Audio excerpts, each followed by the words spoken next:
လွန်လည်ပြီးသောအခါကဝီဒီဟဲရစ်တိုင်းမိထီလာဖီမှာဝီဒီဟဲရစ်မင်းကြီးမင်းပြုနေတော့တယ်။အဲ့ဒီဝီဒီဟဲရစ်မင်းကြီးမှာအကျိုးအကြောင်းကောင်းမကောင်းကိုစုံမညွန်ပြတတ်တဲ့မင်းတိုင်ပင်အမတ်သူခမင်း၄ယောက်တို့လည်းရှိတယ်။အဲ့ဒီအမတ်ကြီး၄ယောက်ရဲ့အမည်တွေကတော့တေနကအမည်ရှိတဲ့အမတ်ကြီးပက္ကုတအမည်ရှိတဲ့အမတ်ကြီးကာမိန်ဒအမည်ရှိတဲ့အမတ်ကြီးနဲ့ဒေဝိန်ဒအမည်ရှိတဲ့အမတ်ကြီး၄ယောက်တို့ပဲဖြစ်ကြတယ်။ဝီဒီဟဲရစ်မြို့မှာမနီမဝေးအရက်လေးမျက်နှာတို့၌အရှိတ်ဘက်မှာပါစီနာယာဝမျက်စိကုံးရွာတောင်ဘက်မှာဒက္ခိနာယာဝမျက်စိကုံးရွာအနောက်ဘက်မှာတော့ပစ္စည်းမယာဝမျက်စိကုံးရွာမြောက်ဘက်မှာတော့ဥတ္တရယာမမျက်စိကုံးရွာဟူ၍ရှိကြတယ်။အဲ့ဒီရွာကြီး၄ရွာတို့တင်မြို့ရဲ့အရှိတ်ဘက်မှာရှိတဲ့ပါစီနာယာဝမျက်စိကုံးရွာမှာတော့တီရီဝနအမည်ရှိတဲ့တထေးကြီးဟာတထေးငယ်တကြွယ်ဆွေမျိုးများနဲ့ပြည့်စုံစွာနေထိုင်နေတော့တယ်။တထေးကတော်ကြီးရဲ့အမည်ကတော့သူဝနဒေဝီပဲဖြစ်တော့တယ်။အဲ့ဒီအချိန်မှာပဲဖះလောင်းဟာတာဝရင်သာနတ်ပြည်မှာစုတည်ပြီးတော့တီရီဝနတထေးကြီးရဲ့ဇနီးဖြစ်သူသူဝနဒေဝီအမည်ရှိတဲ့တထေးမရဲ့ဝမ်းမှာပဋိသတ်တေယူတော့တယ်။ဖះလောင်းနတ်သားနဲ့အပေါင်းအဖော်တွေဖြစ်ကြကုန်သောနတ်သားတစ်ထောင်တို့ဟာလည်းဖះလောင်းနဲ့အတူပင်တာဝရင်သာနတ်ပြည်မှာစုတည်ပြီးတော့တီရီဝနတထေးကြီးရဲ့အပေါင်းအဖော်ဆွေတော်မျိုးတော်တော်ဆက်ကြတဲ့တထေးငယ်တို့ရဲ့အိမ်တွေမှာလည်းအတီးတီးပဋိသတ်တေယူကြတော့တယ်။ဖះလောင်းပဋိသတ်တေယူတဲ့တပြိုင်နက်ဝီဒီဟရစ်မင်းကြီးဟာအိမ်မက်တော်မူတော့တယ်။မင်းကြီးရဲ့အိမ်မက်ကတော့နီလာခံမြေပြင်မှာရှိတဲ့တောင်လေးတောင်မှာမြို့တတိုင်းခန့်အမြင့်ရှိတဲ့မီးပုံကြီး၄ပုံတို့ဟာတလက်လက်တထိန်ထိန်နဲ့အရှိန်အဝါတောက်ပနေတော့တယ်။အဲ့ဒီမီးပုံကြီး၄ခုရဲ့အလဲမှာပိုးဆုံးကျူးပမာခန့်ရှိသောမီးပုံငယ်လေးဟာတလက်လက်ထား၍တဖြည်းဖြည်းနဲ့မီးပုံကြီး၄ခုတို့ကိုလွှမ်းလျက်အထက်ပြမပေတိုင်အောင်တက်၍စัจ java လာတိုက်အလုံး၌ဖုံးကွယ်တက်သောအမိုက်အမောင်တို့ကိုအယောင်အဝါဖြင့်ပျောက်စေ၍တောက်ပလျက်ရှိတော်သည်။အဲ့ဒီမီးပုံငယ်ဟာကောင်းကင်၌ထွန်းလင်းပြီးတော့မြေတို့တဖန်ကြလျက်မုံညင်းစီပမာခန့်သာရှိတော့တယ်။နတ်ပြည်6ထပ်မှရှိကုန်သောနတ်ပရိသတ်လူပြည်၌ရှိကုန်သောလူပရိသတ်အပေါင်းတို့ကလည်းထိုမီးပုံငယ်ကိုပန်းနှံ့သာစသည်တို့ဖြင့်ပူဇော်ကြကုန်တယ်။မီးလံအတွင်း၌လည်းလူအပေါင်းတို့သည်တွာလာကြကုန်တယ်။ဒါပေမဲ့သူတို့ဟာအပူချိန်ကိုလုံးဝမခံစားရဘဲနဲ့ငြိမ်းချမ်းစွာတွာလာနေကြတော့တယ်။မင်းကြီးဟာအဲ့ဒီလိုပဲအိမ်မက်ကိုမြင်မက်တော်မူတော့တယ်။အဲ့ဒီလိုနဲ့မင်းကြီးဟာမနဲ့အလင်းရောက်လို့နီလာခံကိုရောက်တဲ့အခါမှာတော့အမတ်ကြီးလေးယောက်တို့ကိုသူ့ရဲ့အိမ်မက်ကိုပြောကြားပြီးတော့နမိတ်ကောက်ခိုင်းတော့တယ်။အဲ့ဒီအခါအမတ်ကြီးတွေဟာအရှင်မင်းကြီးဖေဟာမြေဒီကိုမှစိုးရိမ်တော်မမူပါနဲ့။မြင်မက်သောအရှင်မင်းကြီးရဲ့အိမ်မက်တော်ဟာမင်္ဂလာရှိတဲ့အိမ်မက်ပါဖေ။အရှင်မင်းကြီးဟာကြီးမြတ်သောစီးပွားချမ်းသာဘုံကျက်တရေတော်တို့တိုးတက်ရာတိုးတက်ကြောင်ဖြစ်ပါလေဖေ။အဲ့ဒီအခါမင်းကြီးဟာ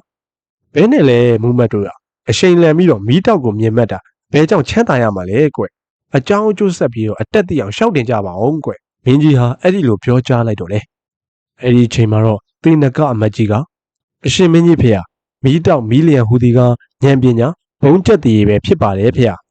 အိမ်မက်တော်၌မီးပုံကြီး၄ပုံကိုမြင်တော်မူသည်မှာကျွန်ုပ်တို့အမတ်ကြီးသူခမင်းကြီး၄ယောက်တို့ဟာတိုင်းရေးနိုင်ငံရေးအရှင်ရဲ့အရေးတော်တို့မှာမင်းရှက်မှိန်မောင်ကင်းလျက်ထွန်းလင်းသောပညာဖြင့်စိတ်ဖြာခွဲချမ်းဝေဖန်စီရင်တတ်သောအမတ်ကြီးများဖြစ်သည်နှင့်လျော်စွာကျွန်ုပ်တို့အမတ်ကြီးသူခမင်းကြီး၄ယောက်တို့ကိုရည်မှန်း၍မြင်မက်တော်မူတာပါဖေ။အဲ့ဒီမီးပုံကြီးတို့ရဲ့အလဲမှာပိုးဆုံးကျူးပမာခန့်ရှိသောမီးပုံငယ်ကိုမြင်မက်တော်မူသည်မှာပါရမီတော်ဘုံတော်ကြောင့်အသစ်ပညာရှိတယောက်ပေါ်ထွန်းမည်ဖြစ်ကြောင်းပါဖေ။အဲ့ဒီပညာရှိလေးကကျွန်ုပ်တို့သူခမင်းကြီး၄ယောက်ကိုလွှမ်းပြီးတော့နတ်နှစ်တကွလူတို့၌အတုမရှိပညာဂုဏ်ဖြင့်ကြော်စောထင်ရှားမည်ဖြစ်ကြောင်းပါဖေ။အဲ့ဒီလိုရှောက်တင်ထားလိုက်တော့တယ်။အဲ့ဒီအခါဝီဒီဟရီမင်းကြီးဟာတေနကသူခမင်းကြီးရဲ့စကားကိုကြားပြီးတော့နှစ်သက်ဝမ်းမြောက်ခြင်းတို့ဖြစ်တော်တယ်။အမတ်ကြီးသူခမင်းအခုတင်ဖက်တဲ့ပညာရှိသူခမင်းဟာအဘယ်မှာရှိတာလဲကွ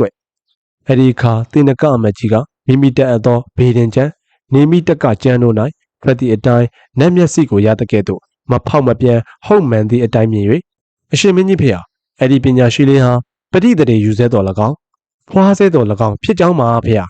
အဲ့ဒီလိုရှောက်ထားလိုက်တော့တယ်အဲ့ဒီအခါဝိတေဟရမင်းကြီးဟာအိမ်မက်ကိုမြင်မက်သည့်နေ့မှစ၍တေနကအမတ်ကြီးရဲ့စကားကိုသာတနေ့မပြတ်အောင်းမေးလျက်ရှိနေတော့တယ်တစ်ဖက်မှာလည်းသူမနာဒေဝီတထေးမဟာလည်းကိုဝင်ဆောင်ခြင်းဖြင့်10လမြောက်သောဖះလောင်းကိုဖွားမြင်တော်မူတော့တယ်ဖះလောင်းဖွားမြင်သောခဏအတွင်းမှာပဲတရားမင်းဟာလူပီတို့ရှုကြည့်သောဖះလောင်းတို့သားဖွားမြင်သည်ကိုမြင်၍ဖះလောင်းတို့သားကိုနတ်နှင့်တကွလူတို့အလယ်၌ထင်ရှားစေခြင်းကိုပြုအပ်ဟုတွေးဝင်ပြီးတော့ဖះလောင်းဖွားမြင်ပြီးကစခဏအတွင်းမှာပဲတခုသောစေးတုံးကိုဖះလောင်းတို့သားရဲ့လက်ပေါ်မှာထားပြီးတော့မိမိနေရာတာဝရင်သာနတ်ပြည်သို့ပြန်သွားတော့တယ်ဖះလောင်းဟာလည်းထိုနတ်စေးလုံးကိုလက်ဖြင့်ကင်ဆောင်လျက်နေတော့တယ်မေတော်သူဝနဒေဝီကလည်းတပါးသောသူတို့ကဲ့သို့တားဖွာခြင်းဆင်းရဲကိုလည်းတစိုးတစည်းမြမခံစားရ မဲတော်သူဝနာဒေဝီကလည်းတတိုးသားငယ်ရဲ့လက်ထဲမှာစေးတုံးကိုမြင်ပြီးတော့ဤစေးတုံးကိုဘယ်ရတာလဲလို့မေးလိုက်တော့တယ်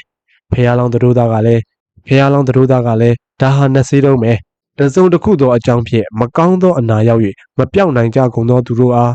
ဤစေးတုံးကိုတွေး၍လိမ့်စေလို့မှားကြားလိုက်တော့တယ်အဲ့ဒီအကြောင်းကိုကြားတယ်မဲတော်သူဝနာဒေဝီနဲ့တထေးကြီးတို့ဟာလည်းဝမ်းမြောက်ဝမ်းသာပဲရှိနေကြတော့တယ်တထေးကြီးတိရိဝနာတထေးဟာလည်းဥကောင်းခဲဝေဒနာကိုခုနှစ်နှစ်တာခံစားနေရတယ်တထေးကြီးဟာလည်းသူဝနာဒေဝီတထေးမရဲ့စကားကိုကြားလဲအလွန်ဝမ်းမြောက်ဝမ်းသာလျက်ငါရဲ့သားငယ်ဟာအမိဝမ်းမှာဖွားကားစားကပင်စေးတုံးကိုကင်ပြီးတော့ဖွာလာတယ်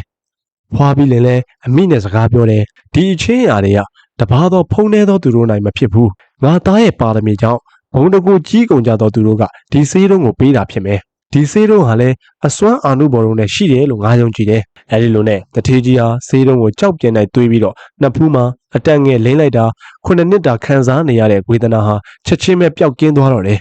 အဲဒီလိုနဲ့ဖះလောင်းတို့သာစေးတုံးကိုကင်ဆောင်လျက်ဖွာမြင်သောဖြစ်ဟာဇနပုတ်မြို့ရွာရှစ်မျက်နာသောအရက်တို့၌ကြော်စောထင်ရှားနေတော့တယ်အဲ့ဒီသတင်းကိုကြားကုန်တဲ့သူအပေါင်းတို့ကလည်းမိမိတို့မှာဆွဲကပ်နေတဲ့ယောဂါတွေကိုကုသဖို့အတွက်တထေးကြီးအိမ်မှာစေးတောင်းလာကြတော့တယ်တထေးကြီးဟာလည်းရောက်လာကြကုန်သောသူနာတို့အားစေးတုံးကိုကြောက်ပြင်းနိုင်သွေးပြီးလေများစွာသောရေ၌စေးရည်အငွေ့အနှံ့ဖြစ်တာဖြိုးရည်ပြီးတော့တယ်ထိုနတ်စေးကိုအတန်ငယ်ရှူရလိမ့်ရကုန်သောသူနာတို့ဟာလည်းအနာမရှိပကတိကိုအဖြစ်သို့ရောက်ရှိကြတော့တယ်ဖះလောင်းတထေးသားအမြင်မဲ့အံ့သောနေ့၌ခမဲတော်တထေးကြီးဟာငါရဲ့သားအားတပါးသောသားတို့မှာကဲ့သို့အဖိုးရဲ့အမည်အဖေရဲ့အမည်စသည်ဖြင့်အမည်မမဲ့ထိုက်ဖွားစားကာလ၌စေးတုံးကိုကိုင်းလျက်ဖွားသောကြောင့်ထိုစေး၏အမည်ဖြစ်ပင်လင်ငါသား၏အမည်ကိုမဲ့အံ့ဟုကြံလျက်မဟောတတာတတိုးသားဟုအမည်ပေးလိုက်တော့တယ်အဲ့ဒါပြီးတော့တထေးကြီးဟာငါသားသည်ဘုံအာနုဘော်ရှိသောသားဖြစ်တယ်ငါသားနဲ့တကွဖွားပွက်တော်သူငယ်တို့လည်းရှိနိုင်တယ်ဟုတွေးတောဆင်ခြင်ပြီးတော့မင်းမြန်းစုံစမ်းတဲ့အခါမှာတော့တထောင်ရှိသောတထေးသားတို့ဟာလည်းမဟောတတာတတိုးသားနဲ့ဖွားပတ်တော်အဖြစ်သို့သိရ၍ထိုတတိုးသားငယ်တထောင်တို့အားလည်းအထင်းတော်တယောက်စီနဲ့တကွစေရန်တန်စာအစုံပေး၍ငါသားမဟောတတာ၏အချမ်းရံအလုံးကျွေးတငယ်ဖော်ဖြစ်စေကုန်လောဟုပြောကြားလိုက်တော်တယ်။အဲဒါပြီးတော့သူငယ်ဖော်တထောင်နဲ့တကွဖះလောင်းအားမင်္ဂလာရှိသောအရက်၌ထားတော်တယ်။နေ့တိုင်းမဟောတတာတတိုးသားကိုတန်စာဆင်၍ထိုမင်္ဂလာရှိသောအရက်၌ပဲထားတယ်။အထင်းတော်တို့ကလည်းဖွားပတ်ဖြစ်ကုန်သောသူငယ်တထောင်တို့ကိုလည်းအစင်းတန်စာဆင်၍မဟောတတာ၏အချမ်းရံလိုငါဆောင်ထားကြကုန်တော်တယ်။ဖះလောင်းမဟောတတာကုမာရတထေးသားဟာဖွားဘက်တော်တထောင်တို့နှင့်ကစားပျော်ရွှင်လျက်9နှစ်အရွယ်သို့ရောက်သောအခါရွှေစင်းတုကဲ့သို့ရှုကျင်စပွဲသောအယောင်အစင်းနှင့်ပြည့်စုံနေတော့တယ်။ဖះလောင်းမဟောတတာကုမာရတထေးသားဟာဖွားမြင်ပြီးတော့9နှစ်မြောက်သောအခါရွာလယ်၌ကစားရာဖြစ်သောမြေတလင်းပြင်ဟာစင်မြင့်ကျွဲနွားသွားလာခြင်းကြောင့်ပျက်စီးနေတော့တယ်။နေလေးပူတန်လျက်ခတ်သောကြောင့်လည်းဖះလောင်းမဟောတတာနှင့်တကွအပေါင်းအဖော်တထောင်တို့ဟာလည်းကစားရာမှာပင်ပန်းကြကုန်တယ်။အဲဒီအခါဖះလောင်းမဟောတတာကအကြံတစ်ခုပေါ်လာတော့တယ်။ငါတို့ပျော်ပါကစားရာဖြစ်တဲ့မြေတလင်းပြင်ဟာစင်မြေကျွဲနွားစသည်သွားလာခြင်းကြောင့်စူးညောင်ခလုတ်တို့လည်းထူထပ်လာတယ်။လေနေပူတန်လျက်တို့ခတ်တဲ့ဖြစ်လဲငါတို့ပင်ပန်းကြကုန်တယ်။မိုးရွာတဲ့ဖြစ်လဲရွှတ်နေမကင်းတလင်းမတန့်ပြန့်ပြန့်ပြူးပြူးမြူးထူးပျော်ပါမကစားရဘူး။ဒါကြောင့်ဒီရက်မှာငါတို့ကစားရန်အတွက်ဇရက်တစ်ခုစောက်အံ့အဲဒီလိုဖះလောင်းမဟောတတာဟာအကြံဖြစ်ပေါ်လာတော့တယ်။အဲဒီလိုနဲ့သူ့ရဲ့ဖွားဘက်တော်တထောင်တို့ကိုခေါ်ယူပြီးတော့အချင်းတို့ဤရက်၌ငါတို့ယခုကစားရသည်ကမိုးလေနေပူတန်လျက်လာသောအလွန်ပင်ပန်းကြကုန်တယ်။အဲ့ဒီဘေးအပေါင်းတို့ကိုတားမြစ်စေခြင်းကငါတို့ကစားရအရက်မှာဇရက်စောက်ကြရင်ကောင်းမယ်ကွ။ဒါကြောင့်ဇရက်စောက်လို့ရန်အတွက်တယောက်လင်းအတပြားတစ်ချက်စီယူဆောင်လာခဲ့ကြဟဲ့။အဲ့ဒီလိုမှားကြားလိုက်တော့တယ်။အဲ့ဒီအခါမှာဖွားဘက်တော်တထောင်တို့ဟာလည်းဘုရားလောင်းဆိုသည့်အတိုင်းပင်လေမိမိတို့အိမ်မှာအတပြားတစ်ချက်စီဆောင်ယူလာကြသဖြင့်အတပြားတစ်ထောင်စုမိလေတော့တယ်။အဲ့ဒီအခါဘုရားလောင်းကဘိတုကပညာ၌ကျွမ်းကျင်လိမ္မာထင်ရှားသောဘိတုကဆရာကြီးကိုခေါ်စေတယ်။အဲ့ဒီလိုနဲ့ဆရာကြီးရောက်လာတဲ့အခါမှာတော့ဆရာကြီးဤအတပြားတစ်ထောင်ကိုဆရာကြီးကိုပေးအပ်လက်ခဥစ္စာနဲ့တစောင်းဤအရက်၌ဇရက်တစ်ဆောင်ကိုဆရာကြီးဆောက်လောအဲ့ဒီလိုပြောကြားပြီးတော့ဘိတုကဆရာကြီးကိုအတပြားတစ်ထောင်ကိုပေးလိုက်တော့တယ်။ဘိတုကဆရာကြီးကလည်းကောင်းပြီတထေးသားလေးရဲ့ကျွန်တော်အကောင်းဆုံးဖြစ်အောင်ဆောက်ပေးပါမယ်ဗျ။အဲ့ဒီလိုနဲ့ဘိတုကဆရာကြီးဟာအတပြားတစ်ထောင်ကိုယူပြီးတော့ဇရက်ဆောက်ရမြေအရက်၌စူးညံခလုတ်တို့ကိုနှုတ်ပယ်လျက်ညီညွတ်စွာညှိပြီးတော့မိမိတက်အပ်သောပညာအစွမ်းဖြင့်စန်းစန်းကြဲကြဲတင့်တယ်လျောက်ပတ်သောတန်မြင့်ကျိုးကိုခင်းတော်တယ်။အဲ့ဒီအခါမဟောတတာတတိုးသားကဘိတုကပညာရှင်ကြီးတန်မြင့်ကျိုးအခင်းကိုမနစ်မသက်ဖြစ်သောကြောင့်ဆရာကြီး ဤတို့မခင်းနဲ့အသက်ပြင်ပြီးတော့ခင်းဦးလေဗျအဲဒီခါလက်သမားဆရာကြီးကအရှင်သာဤတန်မင်းကျိုးအခင်းဟာကျွန်ုပ်တက်သမျှပညာအစွမ်းဖြင့်စီရင်အပ်သောအခင်းပဲဖြစ်တယ်ဤထက်လွန်၍စမ်းကြယ်လျောက်ပတ်သောအရာကိုကျွန်ုပ်မတက်ဘူးဗျ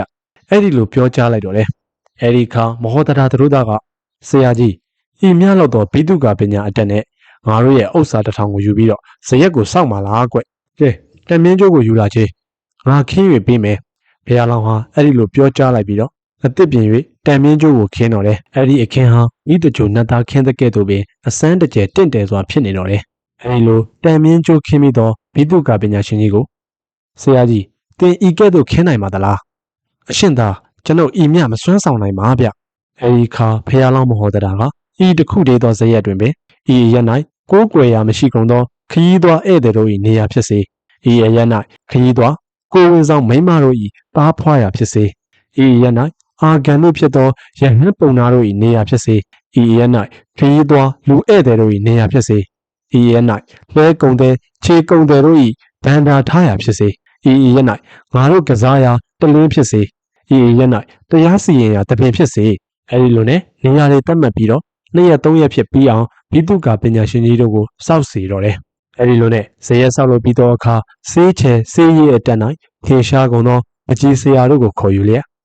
ဤအရက်၌ဤမီသောဆေးဖြင့်ဤမီသောအယုတ်ပန်းချူပန်းနွယ်ပန်းဤပန်းထက်စသည်တို့ကိုထားလို့ဟုစီစဉ်လျက်အလုံးစုံသောဇရက်ကိုဆေးချေတော့တယ်အဲဒီဇရက်ဟာတာဝရိန်သာနတ်ပြည်၌သူတ္တမဇရက်ကဲ့သို့လျှောက်ပတ်စမ်းကျဲအလွန်တင့်တယ်စွာဖြစ်နေတော့တယ်ဤသို့ဆောင်းလုပ်ပြီးစီးသောဇရက်သည်ဤမြဖြင့်မတင့်တယ်သည်ဇရက်အနီး၌ရေကန်ကြီးတစ်ခုကိုတူးဖော်ရသောတာ၍တင့်တယ်ပွဲရှိသေးသည်ဟုအကြံဖြစ်လျက်ဘုရားလောင်းဟာဇရက်အနီး4000ကန်ကြီးကိုတူးစေပြီးသောပယံအမှု၌လိန်မာသောပယံဆရာကြီးတို့ကိုခေါ်၍ဘုရားလောင်းသာလင်စီရင်လျက်အကောက်1000ရေစိတ်100ရှိသောရေကန်ကြီးကိုပြုလုပ်စေတယ်အဲဒီရေကန်ဟာတာဝရိန်သာနတ်ပြည်၌ကြာမျိုး၅ပါးတို့ဖြင့်ဖုံးလွှမ်းအပ်သောနန္ဒာရေကန်ကဲ့သို့ပင်နှစ်လိုဖွယ်ဖြစ်နေတော့တယ်။အဲ့ဒီရေကန်အထက်ဝင်းကျင်အရက်တို့၌လည်းအသီးအပွင့်တို့ကိုဆောင်ကုန်သောတစ်ပင်တို့ကိုစိုက်ပျိုးစေလျက်ဥယျာဉ်ပြုစေတယ်။အဲ့ဒီဥယျာဉ်ဟာလည်းတာဝရိန်သာနတ်ပြည်၌နန္ဒာဝန်ဥယျာဉ်ကဲ့သို့နှလုံးမှွေလျောပျော်ဖွယ်ရာဖြစ်နေတော့တယ်။ထိုဇရက်ကိုလာရောက်ကြကုန်သောတရားဆောင်သောယဟန်ပုံနာတို့အား၎င်းဧည့်သည်ဖြစ်သောလူတို့အား၎င်းထိုသူတို့နှင့်တင့်လျော်သောဒါနဝတ်ကိုလည်းဖြစ်စေတယ်။အဲဒီလိုစီရင်အပ်သောဘုရားလောင်း၏အမှုအရာကောင်းစွာသောဂုဏ်သတင်းဟာအထက်ဝန်းကျင်သို့ပင်ကျော်စောသွားတော့တယ်။အနီးနားမှာရှိကြကုန်သောရွာနီကုန်းမြို့တို့၌နေကြကုန်သောသူပေါင်းတို့ဟာလည်းဇရက်ရေကန်ဥယျာဉ်တထေးသား၏အမှုအရာတို့ကိုကြည့်ရှုခြင်းကလာရောက်ကြကုန်တယ်။ဘုရားလောင်းဟာလည်းအဲ့ဒီအရက်မှာနေပြီးတော့ရောက်လာကြသောသူတို့အားအကြောင်းအကျိုးနှင့်ဆက်သောစကားတို့ကို၎င်းတင့်သည်မတင့်သည်ကို၎င်းကောင်းစွာဆုံးမပြောဟောတော့တယ်။အဲဒီအခါဝိတေဟရတိုင်းဟာဖျားပွင့်တော်မူသောအခါကဲ့သို့များသောအားဖြင့်ဟုတ်မှန်သောတရားအကျင့်တို့ကိုသာတည်ကြကုန်တယ်။ဝိတေဟရမင်းကြီးသည်လည်းထိုအိမ်မက်ကိုမြင်မက်သည်မှာ9နှစ်ရှိပြီဖြစ်သောဤသို့အကြံဖြစ်ပေါ်လာတော့တယ်။ငါရဲ့အမက်သူခမေ၄ယောက်တို့ဟာသူတို့ကိုကြော်လွန်ပြီးတော့9ယောက်မြောက်သောပညာရှိသည့်ပေါ်လက်တန်းဟုငါ၏အိမ်မက်ကိုဖတ်ကြားလျှောက်တင်ထားကြတယ်။အဲဒီပညာရှိဟာအခုအဘယ်အရက်မှာရှိပါလိမ့်မလဲမင်းကြီးဟာအဲ့ဒီလိုအောင်းမေးလျက်အမတ်ကြီး၄ယောက်ကိုခေါ်ယူပြီးတော့ငါရဲ့အိမ်မက်ကိုသူ့ခမိန်၄ယောက်တို့ကပညာရှိပေါ်မည်ဟုဖတ်ကြားကြကုန်တယ်သင်တို့ဖတ်ကြားထားသောထိုသူ့ခမိန်ပညာရှိကိုအရက်၄မျက်နှာတို့၌အသီးသီးရှာကြရမယ်အမိန်တော်တိုင်းမှာဖေဟာအဲ့ဒီလိုနဲ့ပညာရှိအမတ်ကြီး၄ယောက်တို့ဟာအရှိအနောက်တောင်မြောက်စသည့်အရက်၄မျက်နှာတို့ကိုအသီးသီးထွက်၍ပညာရှိကိုရှာကြတော့တယ်အဲ့ဒီလိုနဲ့အမတ်ကြီး၄ယောက်တို့ဟာအရှိအနောက်တောင်မြောက်စသည့်အရက်၄မျက်နှာတို့ကိုထွက်ပြီးတော့ပညာရှိသူ့ခမိန်လေးကိုရှာဖွေကြတော့တယ်တောင်ဘက်မြောက်ဘက်အနောက်ဘက်စတဲ့အရက်၃မျက်နှာတို့မှာရှာကြကုန်သောအမတ်တို့ဟာပညာရှိသူ့ခမိန်လေးကိုမတွေ့ကြကုန်အရှိတကားမှထွက်၍ရှာသောအမတ်သည်ပါစိနာယဝမြစ်စကုံးရွာအလင်း၌ဖျားလောင်းစီရင်အပ်သောဇရက်ကိုတွေ့မြင်သွားတော့တယ်ဟာဒီဇရက်ကိုစောက်လို့စီရင်တဲ့သူကတော့ဧကံမုတ်ချပညာရှိပဲဖြစ်ရမယ်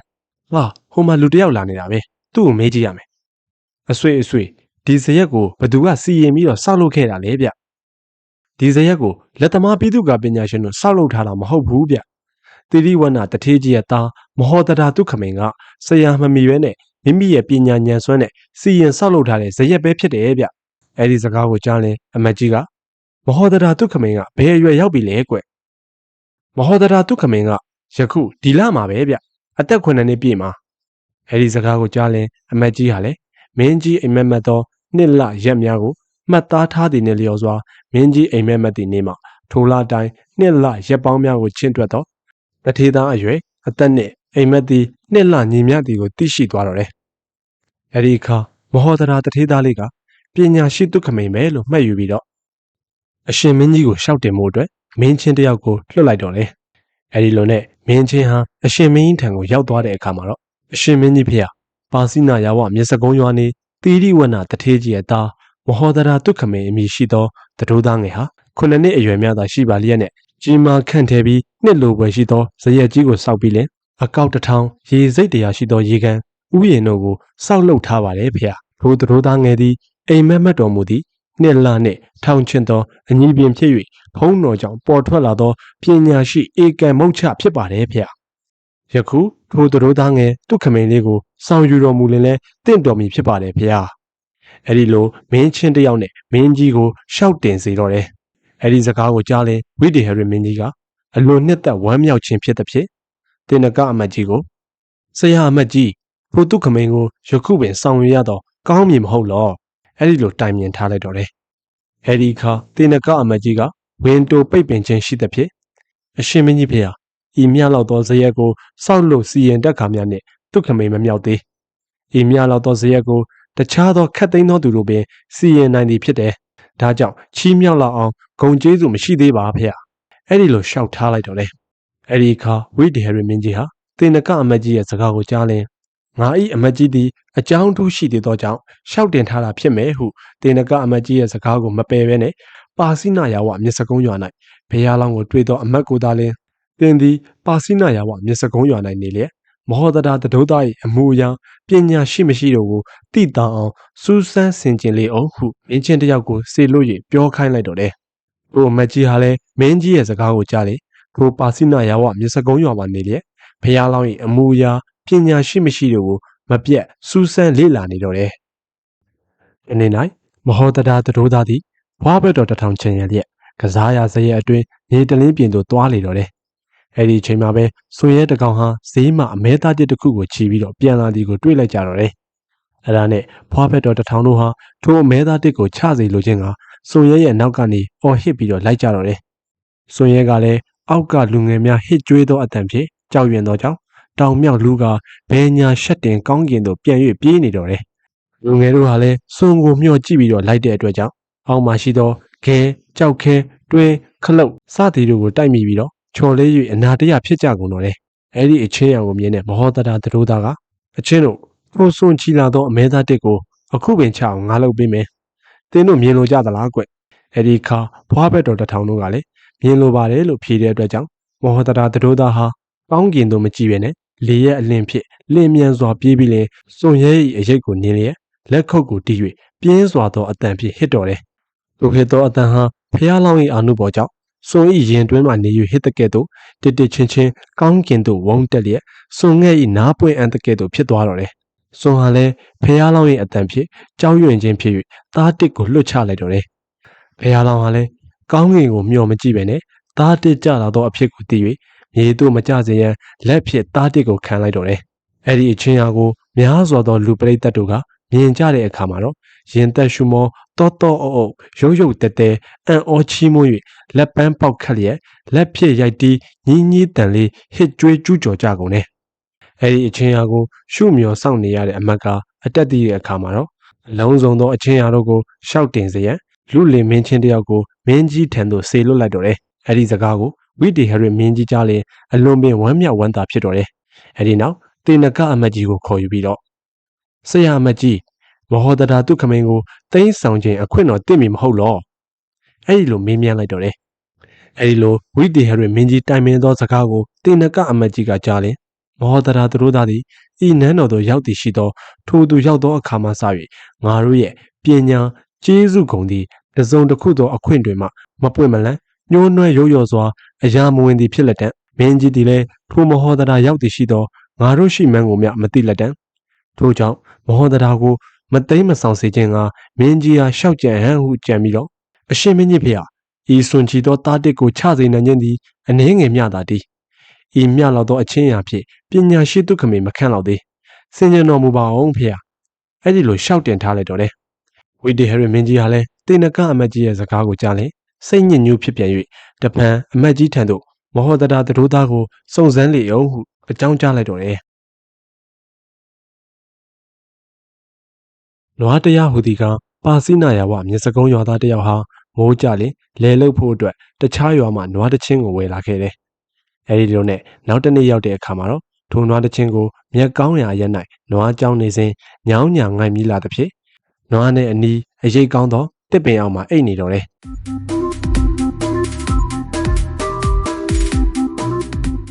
အဲဒီလိုထိုနွားပိုင်ရှင်အိပ်ပျော်နေစမှာပဲတခိုးတယောက်ဟာရောက်လာပြီးတော့ထိုနွားတချင်းကိုခိုးယူပြေးသွားတော့တယ်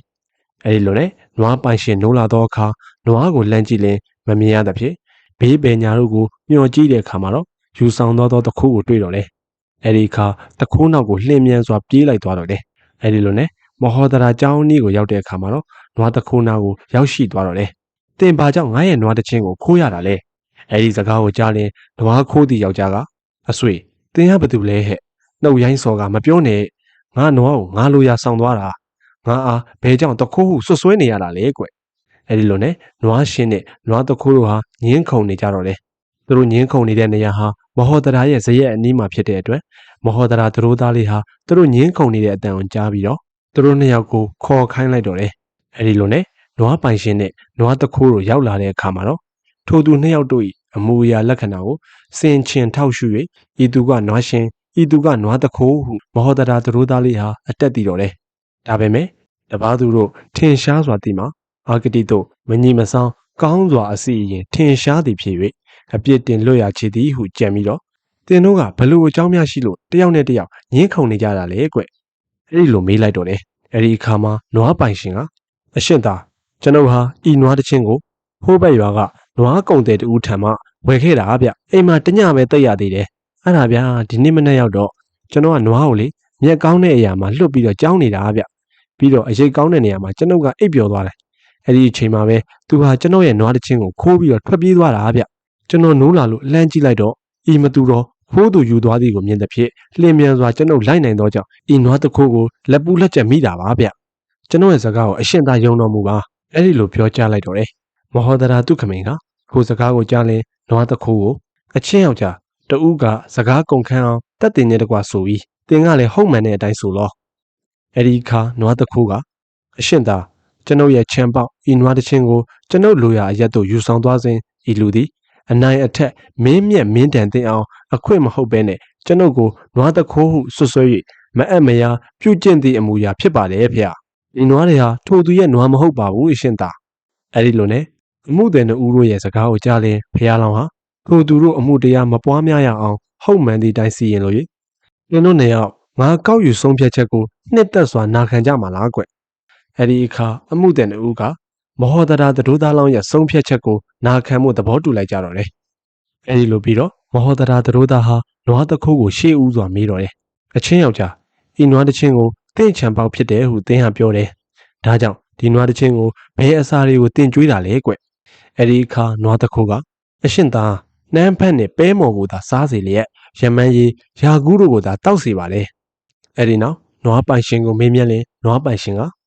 အရှင်သာကျွန်ုပ်ကလဲလှုပ်သားဖြစ်၍အလွန်ဆင်းရဲပါတယ်ဗျအပင်မှာယာကူးရနိုင်ပါလေဗျမြက်ကိုသာကျွေးပါတယ်ဗျာ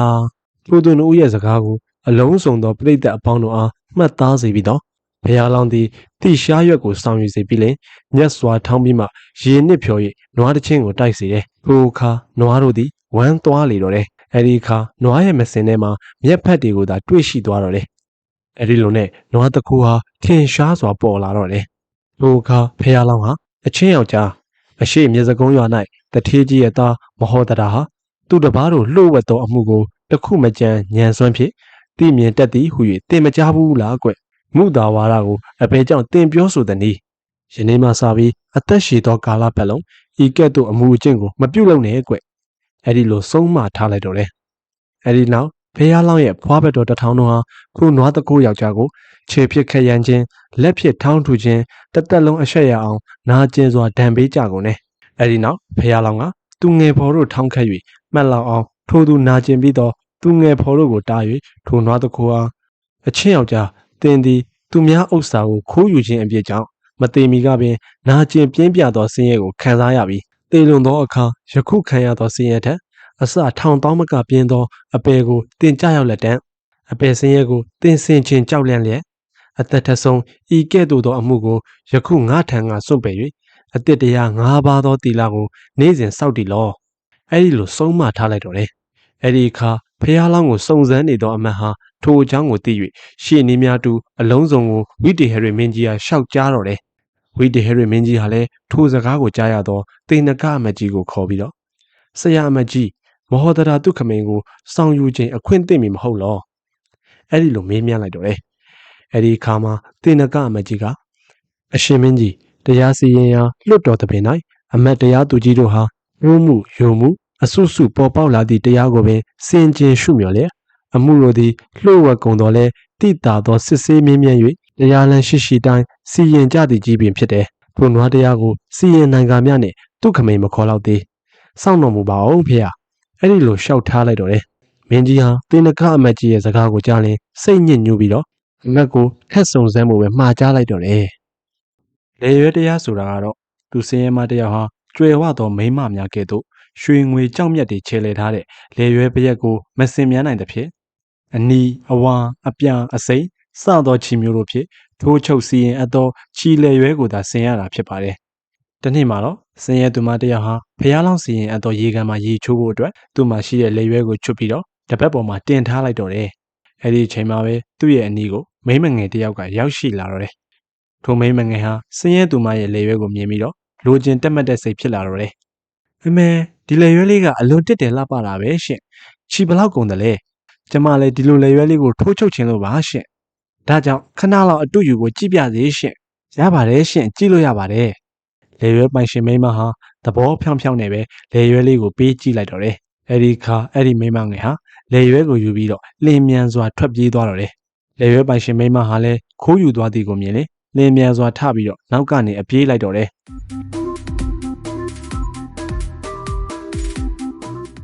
အဲ့ဒီလိုနဲ့လေရွယ်ခိုးသူမကိုမှီသွားတဲ့အခါမှာတော့အသိမိမငယ်ဘာကြောင့်ကျုပ်ရဲ့လေရွယ်ကိုယူပြီးတော့ပြေးရတာလဲရှင့်။အမငါရဲ့လေရွယ်ကိုငါဆင်ပြီးတော့သွားနေတာလေ။ဘာကြောင့်ငါ့ကိုလေရွယ်တခိုးလို့ဆွဆွဲရတာလဲဟဲ့။အဲ့ဒီလိုသူတို့နှစ်ဦးညင်းခုန်နေကြတဲ့အတန်ကိုဖះလောင်းမဟောတတာလေးကြားသွားတော့တယ်။အဲ့ဒီလိုနဲ့မဟောတတာတတိုးသားလေးဟာသူတို့နှစ်ယောက်ကိုခေါ်ခိုင်းလိုက်တော့တယ်။သူတို့နှစ်ယောက်ရောက်လာတဲ့အခါမှာတော့အမူအရာလက္ခဏာတွေကိုမြင်နေမယ်။ဤသူကတခိုးမှဤသူကဥစ္စာရှင်ဆိုတာကိုအတက်သိတော့တယ်။ဒါပေမဲ့ခက်သိမ်းသောသူတို့ကိုသိစေလိုခြင်းကအတင်တို့နှစ်ယောက်အဘယ်အကြောင်းအရာတွေကိုညင်းခုန်နေကြတာလဲကွ။အဲ့ဒီလိုမေးလိုက်ရင်နှစ်ဦးစလုံးကပင်အတီးတီးမိမိတို့ဥစ္စာဖြစ်ကြောင်းကိုပြောဆိုကြကုန်တယ်။ဖះလောင်းဟာလည်းတင်တို့ရဲ့စကားနှစ်ရက်ကိုကြားသိရပြီ။ငါဆုံးဖြတ်တဲ့အတိုင်းတင်တို့နာခံကြမှာလားကွ။ဖះလောင်းဟာအဲ့ဒီလိုမေးထားလိုက်တဲ့အခါမှာတော့နှစ်ဦးစလုံးကလည်းသဘောတူတဲ့အတွက်ကြောင့်ဖះလောင်းမဟောတတာကရှေးဦးစွာခိုးသူမကိုမေးတော့တယ်။တင်တို့ငါရဲ့မေးခွန်းကိုဟုတ်မှန်အတိုင်းဖြေကြ။တင်ရဲ့လေရွယ်ကိုအဘယ်နဲ့သာရည်ဖြစ်မပြတ်တုတ်လိမ့်တယ်လေ။အဲ့ဒီလိုခိုးသူမကိုမေးထားလိုက်တော့တယ်။အဲ့ဒီအခါခိုးသူမကအရှင်သားအလုံးစုံသောအမွှေးမျိုးတို့ဖြင့်ပေါင်းတော့၍လောက်အပ်သောတပ်ပတန်ဟာရအမည်ရှိတဲ့နန့်တာပေါင်းဖြင့်နေတိုင်းအမြဲတုတ်လိမ့်ပါတယ်အဲ့ဒီနောက်လေဆွဲပိုင်ရှင်အမျိုးသမီးကြီးကိုမေးမြန်းလိုက်တဲ့အခါမှာတော့အရှင်သားကျွန်တော်မျိုးမဟာဆင်းရဲတဲ့အတွက်ကြောင့်ဒီလေရွဲကိုတိရှားပွင့်ပြတ်တာနေတိုင်းမပြတ်ပုတ်လိမ့်ပါတယ်အဲ့ဒီလိုဖြေကြားလိုက်တော့တယ်အဲ့ဒီအခါမှာတော့ဖះလောင်းဟာထိုသူနှစ်ယောက်တို့ရဲ့စကားကိုပရိသတ်တို့အားမှတ်သားစေပြီးလင်တခုသောရေကွက်ကိုစောင့်ယူစေ၍ထိုရေကွက်၌လေရွဲကိုနှစ်ပြီးလင်အနံ့ခံအာယုံကျွမ်းကျင်သောသူတစ်ယောက်ကိုခေါ်ပြီးတော့မြည်သည့်အနံ့ရသည်ကိုစုံစမ်းစေတော့တယ်။အဲဒီနောက်ထိုသူဟာလေရွဲကိုနမ်းပြီးတော့တိရှားပွင့်အနံ့ရှိသည်ကိုသိ၍အရှင်သာဤလေရွဲမှာတပ်ပတန်ဟာရက်ကနန့်တာမရှိပါ။တိရှားပွင့်နန့်တာတက်လိုက်နေပါတယ်။မိမငယ်ရဲ့စကားမမှန်ပါ။မိမကြီးရဲ့စကားသာလည်းမှန်ပါတယ်။အဲ့ဒီလိုပြောကြားလိုက်တော့တယ်။အဲ့ဒီလိုနေ့ဖြစ်ဖះလောင်းဟာပရိသတ်အပေါင်းတို့အားသိစေပြီးလင်တင်ကတင်းဥစ္စာလို့ဆိုတယ်။ဒါပေမဲ့လေရွဲကတင့်ကိုခိုးသူမဟုပြပြီးနေပြီ။ဒါကြောင့်သင်ဟာလေရွဲတစ်ခုမဟုတ်လော။အဲ့ဒီလိုမေးမြန်းထားလိုက်တော့တယ် အဲ့ဒီအခါတခိုးမကလွှဲရည်ပြောခွင့်မရတော့ကြောင့်အရှင်သာကျွန်ုပ်ခိုးယူမိသည်မှာမှန်ပါသည်အဲ့ဒီလိုဝန်ခံထားလိုက်တော့တယ်အဲ့ဒီအခါဖះလောင်းကရှေနီများတူနောင်ဤကဲ့သို့မကျင့်လျက်ဆုံးမထားလိုက်တော့တယ်ဖွားဘက်သူငယ်တထောင်တို့ဟာလည်းရှေနီဖြစ်ထောင်းထုချင်းဖြစ်ဒဏ်ပေးကြကုန်တယ်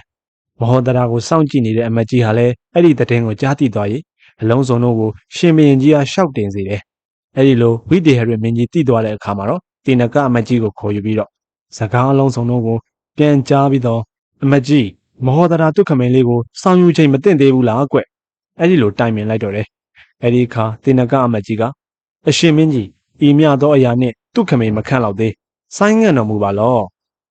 ာအဲ့ဒီလိုရှောက်တင်ထားလိုက်တော့တယ်တေနကအမတ်ကြီးရဲ့စကားကိုကြားရင်စိတ်ညစ်ညူးပြီးတော့တဖန်အမတ်ကြီးကိုပဲမဟောတရာသတို့သားလေးကိုစောင့်ကြည့်ဖို့မှာကြားလိုက်တော့တယ်ချီထွေးတရားဆိုတာကတော့ဝါခင်းဆောင်သောမိန်းမတရားဟာထိုဝါခင်း၌စောင့်နေရင်းနဲ့ဝါပေါက်စစင်ကိုချီချောဝင်ပြီးအစာတင်ပြီးမှကောင်းစွာလုံးရည်ထားတာကိုဖြစ်တယ်အဲဒီမိန်းမဟာတနေ့မှတော့ချီလုံးကိုရင်၌ပိုက်ပြီးမိမိအိမ်သို့ပြန်လာခဲ့တယ်အဲဒီလိုပြန်လာတဲ့လမ်းမှာဖះလောင်းရဲ့ရေကန်အနီးကိုရောက်တဲ့အခါမှာတော့ရေချိုးအန်းဟုအကြံဖြစ်ပြီးတော့ခြီလုံးကိုမိမိရဲ့အင်ကြီးပေါ်မှာတင်ပြီးတော့ရေကန်တွင်းသို့ရေဆင်းချိုးဖို့ပြင်တော့တယ်။အဲဒီချိန်မှာပဲတခြားမိန်းမတစ်ယောက်ဟာသူ့ရဲ့ဘေးနားမှာဖြတ်သွားတော့တယ်။အဲဒီလိုဖြတ်သွားရင်းနဲ့ခြီလုံးကိုမြင်တဲ့အခါမှာတော့လိုချင်တဲ့စိတ်ဖြစ်ပေါ်လာတော့တယ်။အဲ့ဒါနဲ့ခြီလုံးပိုင်ရှင်အမျိုးသမီးအနီးသို့သွားကခြီလုံးလေးကကောင်းလာကြလား။အလွန်တက်ရက်တဲ့ခြီလုံးလေးပဲ။ကျမခဏလောက်ယူကြည့်မယ်နော်။ရပါတယ်ရှင်ခဏပဲယူကြည့်တာပဲပဲ့ပါသွားတာမှမဟုတ်တာယူကြည့်ပါရှင်။အဲဒီလိုနဲ့ထိုအမျိုးသမီးမှာခြီလုံးကိုယူကြည့်တော့တယ်။ခြီလုံးကိုယူကြည့်ပြီးတော့ခြီလုံးကိုရင်မှာပိုက်ပြီးတော့ထွက်ပြေးသွားတော့တယ်။အဲဒီလိုနဲ့ခြီလုံးပိုင်ရှင်ကလည်းခြီလုံးယူပြေးသွားသည်ကိုမြင်၍နောက်ကနေထက်ချက်မကွာပြေးလိုက်တော့တယ်။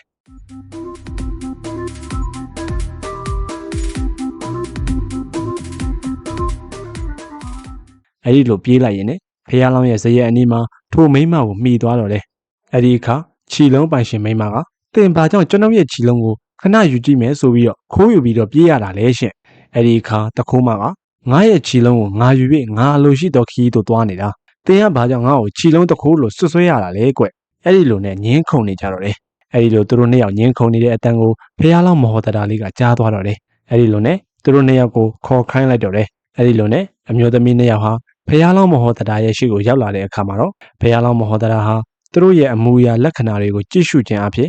်ဤသူကတခိုးမှဤသူကခြီလုံးပိုင်ရှင်ဆိုတာကိုအတက်သိတော့တယ်ဒါပေမဲ့တပားသူတို့ကိုသိစေခြင်းကအ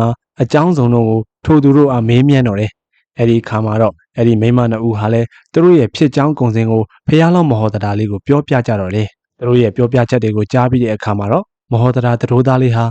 တင်တို့ငါရဲ့ဆုံးဖြတ်ချက်ကိုလိုက်နာကြမှာလားကွ။အဲဒီလိုမေးထားလိုက်တော့တယ်။မဟောတတာသတို့သားလေးအဲဒီလိုမေးမြန်းလိုက်တဲ့အခါမှာတော့မိမနှစ်ဦးတို့ဟာဖះလောင်းမဟောတတာရဲ့ဆုံးဖြတ်ချက်အတိုင်းနာခံမှုအတွက်သဘောတူလိုက်ကြတော့တယ်။အဲဒီအခါဖះလောင်းဟာပထမအဦးဆုံးအနေဖြင့်ခိုးသူမကိုမေးမြန်းတော့တယ်။တင့်ရဲ့ခြီလုံးအတွင်းမှာအဘယ်အရာကိုထည့်ပြီးတော့ခြီလုံးကိုလုံထားတာလဲကွ။အဲဒီခါမှာခိုးသူမကအရှင်သားဝါးစိတ်ကိုထည့်ပြီးတော့လုံထားကြောင်းပါရှင်။အဲ့ဒါပြီးတော့ခြီလုံးပိုင်ရှင်ကိုလည်းမေးမြန်းထားလိုက်တော့တယ်။တင်းကရောခြီလုံးအတွင်းမှာအဘယ်အရာကိုထည့်ပြီးတော့လုံခဲ့တာလဲကွ။အရှင်သားတဲစိတ်ကိုထည့်ပြီးလုံထားကြောင်းပါရှင်။အဲ့ဒီလိုဖြေကြားလိုက်တော့တယ်။အဲ့ဒီခါမှာတော့ဖះလောင်းမဟောတရာဟာထိုသူမိန်းမနှစ်ယောက်တို့၏စကားကိုပရိသတ်တို့ဟာမှတ်သားစေပြီးလင်ခြီလုံးကိုဖြေဖွင့်ကြည့်လေတော့တဲစီကိုသာတွေ့ရတော့တယ်။အဲဒီခါမှာဖះလောင်းကခိုးသူမအားခြီလုံးထဲမှာထည့်ထားတဲ့တဲစီကြောင့်တင်ဟာခိုးသူမဆိုတာထင်ရှားနေပြီ။ဒါကြောင့်တင်ဟာတခိုးဖြစ်ကြောင်းဝန်ခံတော့မှန်မှမဟုတ်တာသူတို့သားလေးကျွန်တော်မျိုးမှခြီလုံးကိုခိုးမိပါတယ်ရှင်။အဲဒီခါဖះလောင်းမဟုတ်တာလေးကရှေ့နီးများသူထိုခိုးသူမအားဆုံးမ၍လွတ်လိုက်တော့တယ်။အဲဒီအကြောင်းကိုမဟောတရာကိုစောင့်ကြည့်နေတော့အမတ်ကြီးကတိသွားတဲ့အခါမှာတော့မင်းကြီးထံကိုရှေ့နီးများသူတန်တော်ဦးတင်လေတော့တယ်။အဲဒီလိုနဲ့မင်းကြီးဟာအလုံးစုံသိရတဲ့အခါမှာတော့ရှေ့နီးများသူတေနကအမတ်ကြီးကိုတိုင်မြင်တော့တယ်။အဲဒီအခါမှာလဲတေနကအမတ်ကြီးကအကြောင်းမျိုးမျိုးပြပြီးတော့မဟောတရာသတို့သားလေးကိုခေါ်ယူဖို့အတွက်ညင်းပယ်ပြန်တယ်။အဲဒါကြောင့်မင်းကြီးဟာလဲစိတ်ညစ်ညူးရပြန်တော့တယ်။ကျွန်တော်ရဲ့ channel လေးကို like and subscribe နဲ့အားပေးခဲ့ပါအောင်ဗျ။အားပေးတဲ့တယောက်ချင်းစီတိုင်းကိုအထူးပဲကျေးဇူးတင်ရှိပါတယ်။ဒီနေ့မှာတော့မဟောတရာဇတ်တော်ကြီးတွေကသားတရားစီရင်ခန်းကိုတင်ဆက်တော်မှာဖြစ်ပါတယ်ဗျ။ဒီနေ့မှာတော့မိန်းမတစ်ယောက်ဟာမိမိရဲ့သားကိုရင်မှာပိုက်ချပြီးတော့ရေချိုးဖို့အတွက်မဟောတရာဒုက္ခမိန်စီရင်အပ်တဲ့ရေကန်အနီးကိုရောက်လာခဲ့တယ်။အဲ့ဒါပြီးတော့ရေချိုးဖို့အတွက်သားငယ်ကိုအဝတ်ပေါ်မှာတိတ်ထားလိုက်တော့တယ် အဲ့ဒီအချိန်မှာပဲဘလူးမတစ်ယောက်ဟာသူတို့အနီးကိုရောက်လာခဲ့တော့တယ်အဲ့ဒီလိုနဲ့ဘလူးမဟာထိုသားငယ်လေးကိုမြင်တဲ့အခါမှာတော့စားကျင်တဲ့စိတ်ဖြစ်လာတော့တယ်ဟာဟိုမှာကလေးငယ်လေးတစ်ယောက်ပဲသူ့ရဲ့နုထွတ်နေတဲ့အသားလေးကိုစားလိုက်ရရင်တော့ဘယ်လောက်များအရသာရှိမလဲမသိဘူးငါလူရောင်ဖန်ဆင်းပြီးတော့တွားအောင်ပါပဲအဲ့ဒီလိုပြောပြီးတော့ဘလူးမဟာမိန်းမတစ်ယောက်အသွင်ဖန်ဆင်းပြီးကလေးရှိရာရဲ့သို့ထွက်လာခဲ့တော့တယ်အဲ့ဒီလိုနဲ့ကလေးရဲ့အနီးကိုရောက်တဲ့အခါမှာတော့အဆွေမရေအဆွေရဲ့သားလေးကအလွန်ချစ်စရာကောင်းတာပဲကျမချစ်ကြည့်လို့ရလားရပါတယ်ရှင်ကလေးကိုချစ်လို့ချီတာပဲချစ်ကြည့်ပါရှင်အဲ့ဒီလိုနဲ့ဘလူးမဟာကလေးကိုကောက်ချီလိုက်တော့တယ်ပြီးတဲ့အခါမှာတော့ကလေးငယ်ကိုရင်မာပိုက်ပြီးတော့ထွက်ပြေးသွားတော့တယ်အဲ့ဒီအခါမှာကလေးရဲ့မိခင်ဖြစ်တဲ့သူဟာလည်းဘလူးမရဲ့နောက်ကိုအပြေးလိုက်တော့တယ်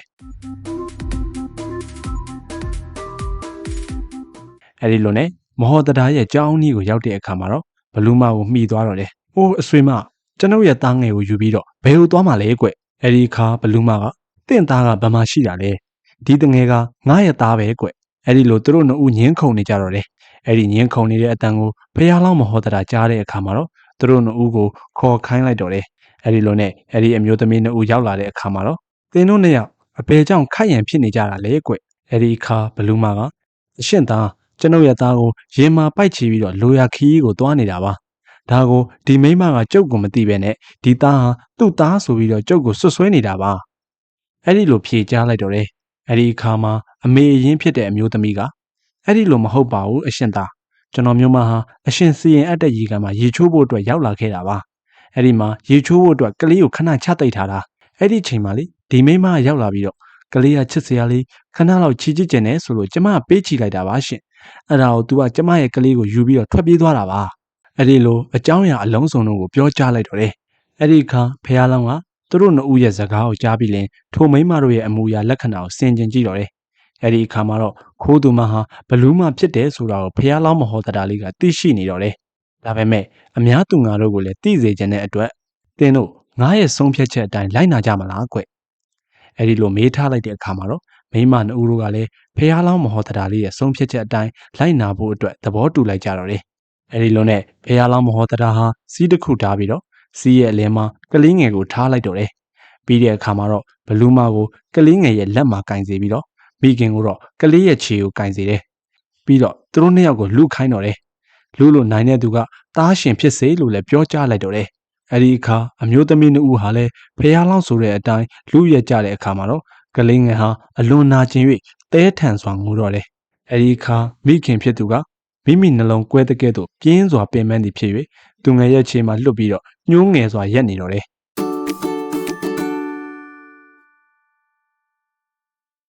အဲဒီအခါမှာတော့မဟောတရာဒုက္ခမင်းဟာပြိတ္တအပေါင်းတို့အားအချင်းတို့ကလေးငယ်ကိုမိခင်ကချစ်တာလားဒါမှမဟုတ်မိခင်မဟုတ်တော့သူကချစ်တာလားကွ။အဲဒီလိုမေးထားလိုက်တော့တယ်။အဲဒီအခါမှာတော့လူအပေါင်းတို့ကလည်းမိခင်ဖြစ်သူသားတို့ကိုလွန်စွာချစ်တယ်လို့ဖြေကြားလိုက်တော့တယ်။အဲဒီအခါမှာဖះလောင်းကအချင်းတို့ယခုသူငယ်ကိုလူယူနိုင်သောမိန်းမဟာထိုသူငယ်ရဲ့မိခင်လောမလူယူနိုင်၍မှိုင်နေသောမိန်းမကထိုသူငယ်ရဲ့မိခင်လောအဲဒီအခါမှာတော့ပရိသတ်အပေါင်းတို့ဟာသူငယ်ရဲ့နာကျင်ခြင်းကိုတီးမခံနိုင်ပဲလွတ်လိုက်တဲ့မိန်းမဟာမိခင်အရင်ဖြစ်လောက်တယ်လို့ဖြေကြားလိုက်တော့တယ်။အဲဒီအခါမှာဖះလောင်းကအချင်းတို့ဒီမိန်းမကလူမဟုတ်ဘူးဘလူးမပဲဖြစ်တယ်။ဤသူငယ်ကိုစားလို့၍ခိုးယူလာတာကွ။အဲ့ဒီအခါပရိသတ်အပေါင်းတို့ကမဟောတရာဘလို့သိတယ်လဲလို့မေးထားလိုက်တော့တယ်။အချင်းတို့ဤခိုးသူမကိုတင်းတို့ရှုကြကုန်လော။မျက်တောင်ကလည်းမခက်မျက်တောက်ကလည်းနီးတယ်ကွ။သူငယ်အပေါ်မှာတနာချစ်ခင်ခြင်းကလည်းတစ်စက်မှမရှိဘူး။အဲ့ဒီအကြောင်းတွေကြောင့်ဘလူးမဖြစ်တယ်လို့သိရတာပဲ။အဲ့ဒီလိုပြောကြပြီးတော့အသင်အမျိုးသမီးတင်ကဘာတူလဲကွ။အမှန်တိုင်းဖြေလော။အရှင်သားကျွန်ုပ်ကဘလူးမဧကန်ဖြစ်တာအမှန်ပါရှင်ဒါဆိုရင်ဘာကြောင့်သူငယ်ကိုတင်ဖမ်းရတာလဲကွအရှင်သားဤသူငယ်ကိုကျွန်ုပ်စားလို့ရဖမ်းဆီးခဲ့တာပါအဲ့ဒီအခါဖះလောင်းမဟောတတာကဟဲ့ဘလူးမတင်ဟာရှေ့တန်တရားကမလိမ္မာမိုင်မဲသောအလျောက်သူ့အသက်ကိုတတ်ချင်းအဆရှိတဲ့မကောင်းမှုတို့ကိုပြုလုပ်ခဲ့တယ်ဒါကြောင့်ယခုလိုဘလူးဖုတ်ပိတ်တာမျိုးတို့၌ဖြစ်တာတော့မှတင်ထိတ်လန့်မှုမရှိဘူးလားကွယခုတပံမကောင်းမှုကိုတင်ထက်ပြီးတော့ပြုကျင့်ပြန်တယ်ကွ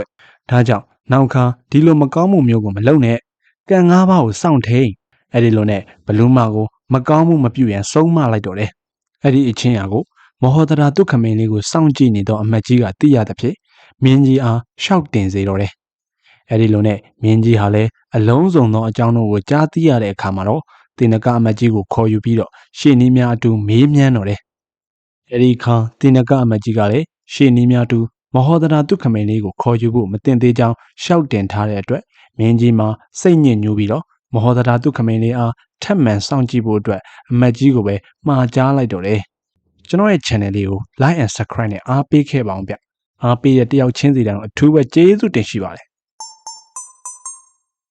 ယထာတရားဆိုတာကတော့ယောက်ျားတစ်ယောက်ဟာမျက်နှာတစ်ကိုယ်လက်တန့်စင်မှုအတွက်တခုသောရွာမှမြင်းရထားစီးပြီးတော့ထွက်ခွာလာတော့တယ်။အဲဒီအချိန်မှာပဲတရားမင်းဟာလည်းလောကကိုကြည့်လိုက်တဲ့အခါမှာတော့ဘုရားလောင်းမဟောတရားကိုမြင်ပြီးတော့ဒီဒုက္ခမင်းဘုရားလောင်းရဲ့ပညာကုန်ထင်ရှားသောအဖြစ်ကိုငါပြုဖို့အတွက်ထိုက်တန်တယ်။ငါလူရောင်ဖန်ဆင်းပြီးတော့လူပီကိုသွားအောင်ပါပဲ။တရားမင်းဟာအဲ့ဒီလိုပြောပြီးတော့လူရောင်ဖန်ဆင်းလိုက်တော့တယ်။အဲ့ဒါပြီးတော့လူသားအသွင်ဖြစ်လူပီကိုလာပြီးတဲ့အခါမှာတော့တို့မြင်းရထားစီးတဲ့သွားနေသောယောက်ျားရဲ့ယထာနောက်ဆုံးကိုကင်ပြီးတော့အစင်တစိုက်ပြေးလိုက်လာတော့တယ်။အဲ့ဒီလိုနဲ့မြင်းရထားပိုင်ရှင်ဟာမြင်းရထားရဲ့နောက်မီးစွန်းကိုကင်ပြီးတော့အစင်တစိုက်လိုက်လာတဲ့လူလင်ပြိုကိုမြင်တဲ့အခါမှာတော့ဒီလူဟာဘလို့အကြောင်းရှိလို့ငါးရဲ့နောက်ကိုအစင်တစိုက်လိုက်လာရတာလေ။အဲ့ဒီလိုတွေးကြံပြီးတော့အဆွေယောက်ျားတင်အဘဲကိုအလိုရှိ၍ဤမြင်းရထားရဲ့အစွန်းကိုကင်၍အစင်တစိုက်လိုက်နေရတာလေကွ။အဲ့ဒီလိုမေးထားလိုက်တော့တယ်။အဲ့ဒီအခါမှာတော့တရားလူလင်ပြိုကအရှင်ကျွန်ုပ်ကတင့်ရထံမှာမိခိုးရနေလို့တော့ကြောင့်မြင်းရထားရဲ့နောက်ကိုကင်ပြီးတော့လိုက်နေရခြင်းဖြစ်ပါတယ်။ကောင်းပြီဗျာဒါဆိုလဲတင့်ရသဘောပါပဲ။လိုက်ချင်ရင်လည်းနောက်ကဆက်လိုက်ခဲ့ပေါ့။အဲ့ဒီလိုပြောပြီးတော့မြင်းရထားကိုဆက်မောင်းသွားတော့တယ်။အဲ့ဒီလိုနဲ့အတန်ငယ်ကြားတဲ့အခါမှာတော့ရေကန်တစ်ခုနာအရောက်မှာလူလင်ပြိုဟာယထာကိုရက်တန့်ပြီးတဲ့ယထာပေါ်မှာဆင်းကကိုလက်တန့်စဉ်ရေချိုးခြင်းတို့ကိုပြုလို့ရေကန်အနီးသို့သွားတော့တယ်။အဲ့ဒီအခါတရားမင်းဟန်ဆောင်ထားတဲ့လူလင်ပြိုကမြင်းရထားပေါ်တက်ပြီးတော့မြင်းရထားကိုမောင်းနေ၍ပြေးသွားတော့တယ်။အဲဒီအခါမှာယထာပိုင်ရှင်ကမြင်တဲ့အခါမှာတော့သူ့ရဲ့မြင်းရထားကိုလူလင်ပြိုခိုးယူပြေးသွားသည်ကိုသိ၍နောက်ကနေထက်ကြက်မကွာပြေးလိုက်သွားတော့တယ်။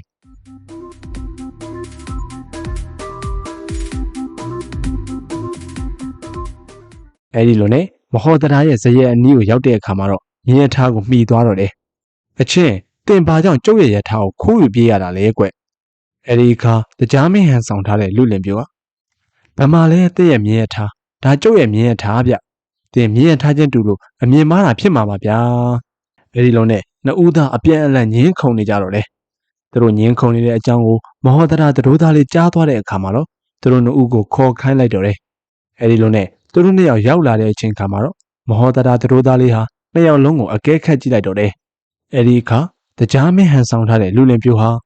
တပားသူကိုခန့်ညားကြောက်ရွံ့ခြင်းတစိုးတစည်းများမရှိအလုံးကလည်းရဲရဲနဲ့မျက်တောင်ကလည်းစိုးစင်များမခက်စင်စစ်ဤလူဟာလူမဟုတ်ပဲနဲ့နတ်မဟုတ်ရင်တရားပဲဖြစ်မယ်လို့မဟောတရာသတို့သားလေးဟာအတက်သိတော့တယ်ဒါပေမဲ့အများသူငါတို့ကိုသိစေလိုခြင်းတဲ့အတွက်ကြောင့်အကြောင်းစုံတို့ကိုမေးမြန်းတော့တယ်အဲဒီအခါမှာသူတို့နှစ်ဦးဟာလည်းမဟောတရာသတို့သားလေးကိုဖြစ်ကြောင်းကုံစဉ်ကိုပြောပြလိုက်ကြတော့တယ်အဲဒီအခါမဟောတရာသတို့သားလေးကတင်းတို့ငါရဲ့ဆုံးဖြတ်ချက်ကိုလိုက်နာကြမှာလားကွအဲဒီအခါနှစ်ယောက်လုံးကမဟောတရာရဲ့ဆုံးဖြတ်ချက်ကိုလိုက်နာဖို့သဘောတူလိုက်ကြတော့တယ်အဲဒီအခါမဟောတရာသတို့သားလေးကအချင်းတို့တင်းတို့ရဲ့မြင်းရထားကိုငါရဲ့လူတစ်ယောက်ကိုမောင်းခိုင်းမယ်ကွတင်းတို့နှစ်ယောက်ကမြင်းရထားရဲ့နောင်မီးကိုတစ်ဖက်စီကင်ပြီးတော့လိုက်ကြရမယ်မြင်းရထားကိုမလွတ်လင်ရထားရှင်ဖြစ်စေကွလွတ်ရင်တော့ရထားတကူဖြစ်စေအဲ့ဒီလိုပြောကြားလိုက်တော့တယ်အဲ့ဒီလိုနဲ့ရထားကိုလူတစ်ယောက်ကိုမောင်းနေစေပြီးတော့ထိုသူနှစ်ယောက်တို့ကိုရထားရဲ့နောင်မီးကိုဆွဲပြီးတော့လိုက်စေတယ်အဲ့ဒီခါမှာတော့ရထားပိုင်ရှင်အစ်စ်ဖြစ်တဲ့သူဟာလူသားစင်စစ်ဖြစ်တဲ့အတွက်ကြောင့်မောပန်းပြီးတော့စုံးလို့လဲစုံးစီတော့ဟုဆိုကအားလျှော့ပြီးရထားကိုလွတ်လိုက်တော့တယ်တရားမင်းကတော့ယထာနဲ့ထက်ကြက်မကွာလိုက်သွားတော့တယ်။အဲဒီလိုနဲ့မဟောတရာဒုက္ခမင်းဟာယထာကိုပြန်လာစေပြီးတော့ပရိသတ်အပေါင်းတို့အားအချင်းတို့ဒီလူဟာမြင်းရထားရဲ့နောက်ကိုအတန်ငယ်လိုက်ပြီးတော့လွတ်လိုက်တယ်ကွ။ဒီလူကတော့ယထာရဲ့နောက်ကိုထက်ကြက်မကွာလိုက်ခဲ့တယ်။ဒါပေမဲ့လမ်းတစ်ဝက်မှာယထာကိုလွတ်ပြီးတော့နေခဲ့တဲ့သူလောက်မပင်ပန်းဘူးကွ။ကိုယ်တွင်မှလည်းချွေးတစ်ပေါက်မှမထွက်ဝင်သက်ထွက်သက်ကလည်းမလိုက်ဖို့ညီဒီကိုမှလည်းကြောက်လန့်ခြင်းမရှိဘူးကွ။မျက်စိကြောင်တောင်တောင်နဲ့မျက်တောင်ကလည်းမခက်ဒီချင်းအားတွေကိုထောက်ထားပြီးတော့ကြည့်လို့ရှိရင်ဒီလူဟာနတ်တကြားမဟုတ်ရင်နတ်စင်စစ်ပဲဖြစ်လိမ့်မယ်က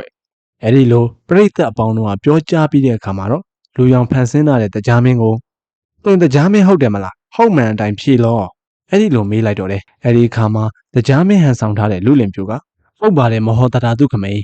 ငါဟာသူ့ခမိန်ဆိုတဲ့အတိုင်းတရားမင်းမင်ဖြစ်ပါတယ်။တင်တရားမင်းဖြစ်ပါလျက်ဘာကြောင့်ဒီလိုပြုမှုရတာလဲကွ။မဟောတရာသူ့ခမိန်တင်ရဲ့ပညာကျေးဇူးထင်ရှားစေလိုခြင်းကငါဒီလိုပြုလုပ်ရတာပဲကွ။အတင်တရားမင်းနောက်ခါကျရင်ဒီလိုမပြုလုပ်ပါနဲ့ကွ။အဲ့ဒီလိုဆုံးမထားလိုက်တော့တယ်။အဲ့ဒီအခါတရားမင်းကမိမိရဲ့တကူကိုပြပြီးတော့မဟောတရာတတိုးသားလေးကိုကောင်းစွာချီးကျူးပြီးတော့နတ်ပြည်ကိုပြန်သွားတော့တယ်။အဲဒီအခါမဟောတရာတတိုးသားလေးကိုစောင့်ကြည့်နေတဲ့အမတ်ဟာအကြောင်းစုံကိုဝိတေဟရမင်းကြီးကိုရှောက်တင်စေတော့တယ်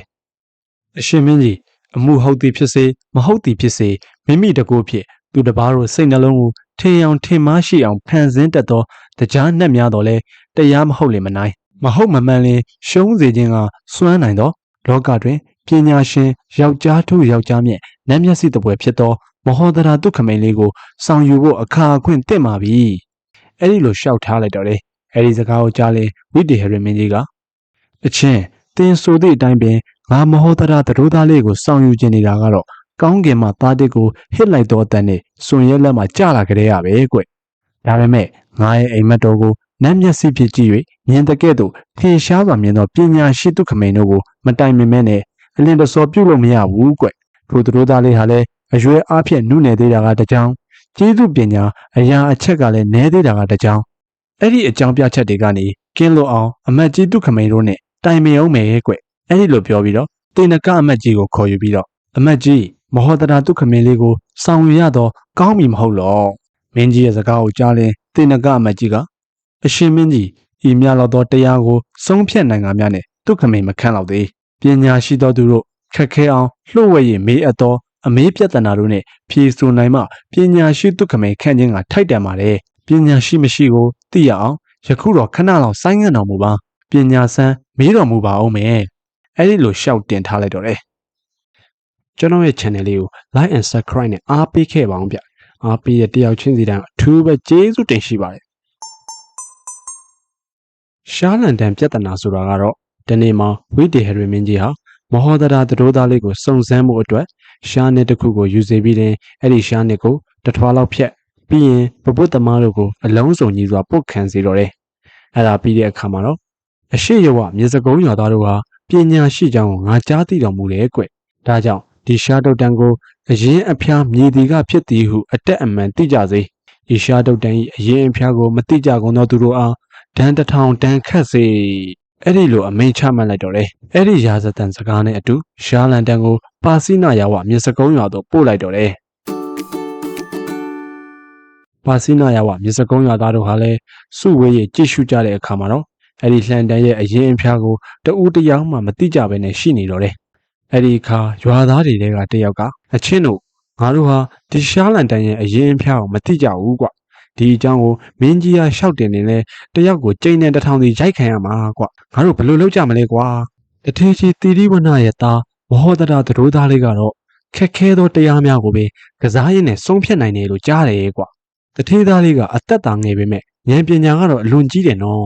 ်ပညာသီးသားလင်ပဓာနာဖြစ်တယ်ဒါကြောင့်ဒီရှားလန်တန်ရဲ့အရင်အဖျားကိုတထေသားလေးကဆုံးဖြတ်နိုင်တော့တယ်ကွအဲ့ဒီလိုနဲ့ရွာသားတွေအားလုံးဟာလည်းထိုပြဿနာကိုဖြေရှင်းဖို့ရှားလန်တန်ကိုမဟောတရာသရိုးသားလေးစီကိုယူလာခဲ့ကြတော့တယ်အဲ့ဒီလိုနဲ့မဟောတရာသရိုးသားလေးစီရောက်တဲ့အခါမှာတော့အရှင်မဟောတရာသရိုးသားကျွန်တော်တို့ကိုမင်းကြီးကဒီရှားလန်တန်ကိုအရင်အဖျားခွဲခိုင်းလိုက်တယ်ဗျအဲ့ဒီလိုမခွဲနိုင်ရင်တယောက်ကိုကျိန်နဲ့အချက်တစ်ထောင်စီကြခံစီလို့လည်းအမိန့်ချလိုက်တယ်ဒီပြဿနာကိုအရှင်မဟောတရာသရိုးသားလေးကူညီပြီးတော့ဖြေရှင်းပေးတော်မူပါဗျအဲ့ဒီအခါမှာမဟောတရာသရိုးသားလေးကမင်းကြီးကဒီရှားလန်တန်တစ်ထွာလောက်ကိုအရင်အဖျားသိုံနဲ့ဘာမှအသုံးဝင်မှာမဟုတ်ဘူးငါအားပညာစမ်းလို့ရစေလွတ်လိုက်တာဖြစ်မယ်အဲဒီလိုကြံပြီးတော့ဒါဆိုရင်လည်းဒီပြဿနာကိုကျွန်တော်ဖြေရှင်းပေးပါမယ်ဗျဘာမှစိတ်မပူကြပါနဲ့တော့အဲ့ဒီလိုပြောကြားလိုက်တော့တယ်အဲ့ဒီလိုပြောကြားပြီးတော့မဟောတရာသရိုးသားလေးဟာရှားလန်တန်ကိုစောင့်ယူလာစေတော့တယ်အဲ့ဒါပြီးတော့ဖះလောင်းမဟောတရာလေးဟာရှားလန်တန်ရဲ့အလဲကိုလက်ဖြစ်ကိုင်ကန်ကြည့်ုံဖြင့်ဤကအရင်ဤကအဖျားဆိုတာကိုသိတော့တယ်ဒါပေမဲ့အများသူငါတို့အားထင်ရှားစေခြင်းကရေခွက်တစ်ခုကိုစောင့်ယူစေပြီးရင်ရှားလန်တန်၏အလဲတက်တဲ့၌ခြီကျိုးပြစ်ချီ၍ကျိုးဆုံးကကင်လျက်ရေပြင်၌ရှားလန်တန်ကိုတင်ထားလိုက်တော့တယ်။အဲ့ဒီအခါမှာတော့ရှားလန်တန်ဟာအရင်ကလေးတဲ့အတွက်ကြောင့်အရင်ဦးဆုံးမြုပ်သွားတော့တယ်။အဲ့ဒီအခါမဟောတရာသရိုးသားလေးကပရိသတ်အပေါင်းတို့အားအချင်းတို့တစ်ပင်မှာအရင်နဲ့အဖျား ဘဲဘက်ကလေးတာလေကွအဲ့ဒီအခါပရိသတ်အပေါင်းတို့ကလည်းအရင်ကလေးတယ်လို့ဖြေကြားလိုက်တော့တယ်အဲ့ဒီအခါမဟောတရာသတို့သားလေးကပရိသတ်အပေါင်းတို့တပင်တပင်မှာအရင်ကလေးတယ်ဆိုတဲ့အတိုင်းအေရှားလန်တန်မှာလည်းအရင်ကလေးတဲ့အတွက်ကြောင့်ရေ၌အရင်ဦးဆုံးနစ်မြုပ်သွားတယ်ကွဒါကြောင့်အရင်နစ်မြုပ်သွားသောအပိုင်းကိုအရင်နောက်မှနစ်မြုပ်တဲ့အပိုင်းကိုအဖျားဟူပြီးတော့မင်းကြီးကဆက်သလိုက်ကြတော့ကွအဲ့ဒီလိုနဲ့မင်းကြီးမေးလိုက်တဲ့ရှားလန်တန်အရင်နဲ့အဖျားပြဿနာကိုဖြေရှင်းလိုက်တော့တယ်အဲ့ဒီအကြောင်းကိုကြားသွားတဲ့ဝိတေဟရမင်းကြီးဟာလည်းအားရဝမ်းသာနဲ့တေနကအမတ်ကြီးကိုခေါ်ပြီးတော့တိုင်ပင်ပြန်တယ်အဲ့ဒီခါမှာတေနကအမတ်ကြီးကရှေ့နီးများတူအကြောင်းမျိုးမျိုးပြပြီးတော့မဟောတရာသတို့သားလေးကိုခေါ်ယူမဲ့ကိစ္စကိုစိုင်းငံ့ခိုင်းလိုက်တော့တယ်အဲ့ဒီခါမင်းကြီးဟာစိတ်ညစ်ညူးပြီးတော့အမတ်ကြီးတယောက်ကိုပဲထပ်မံစောင့်ကြည့်ဖို့မှာကြားလိုက်တော့တယ်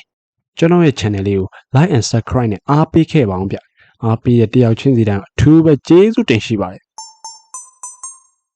်ဦးကောင်းခွန်ပြဿနာဆိုတာကတော့ရှားလန်တန်ပြဿနာကိုမေးပြီးတဲ့နောက်နေ့မှာပဲဝိတေဟရမင်းကြီးဟာမိန်းမဦးကောင်းခွန်နဲ့ယောက်ျားဦးကောင်းခွန်တို့ကိုရှာခိုင်းတော့တယ်အဲဒီလိုနဲ့မိန်းမဦးကောင်းခွန်နဲ့ယောက်ျားဦးကောင်းခွန်တို့ရလာတဲ့အခါမှာတော့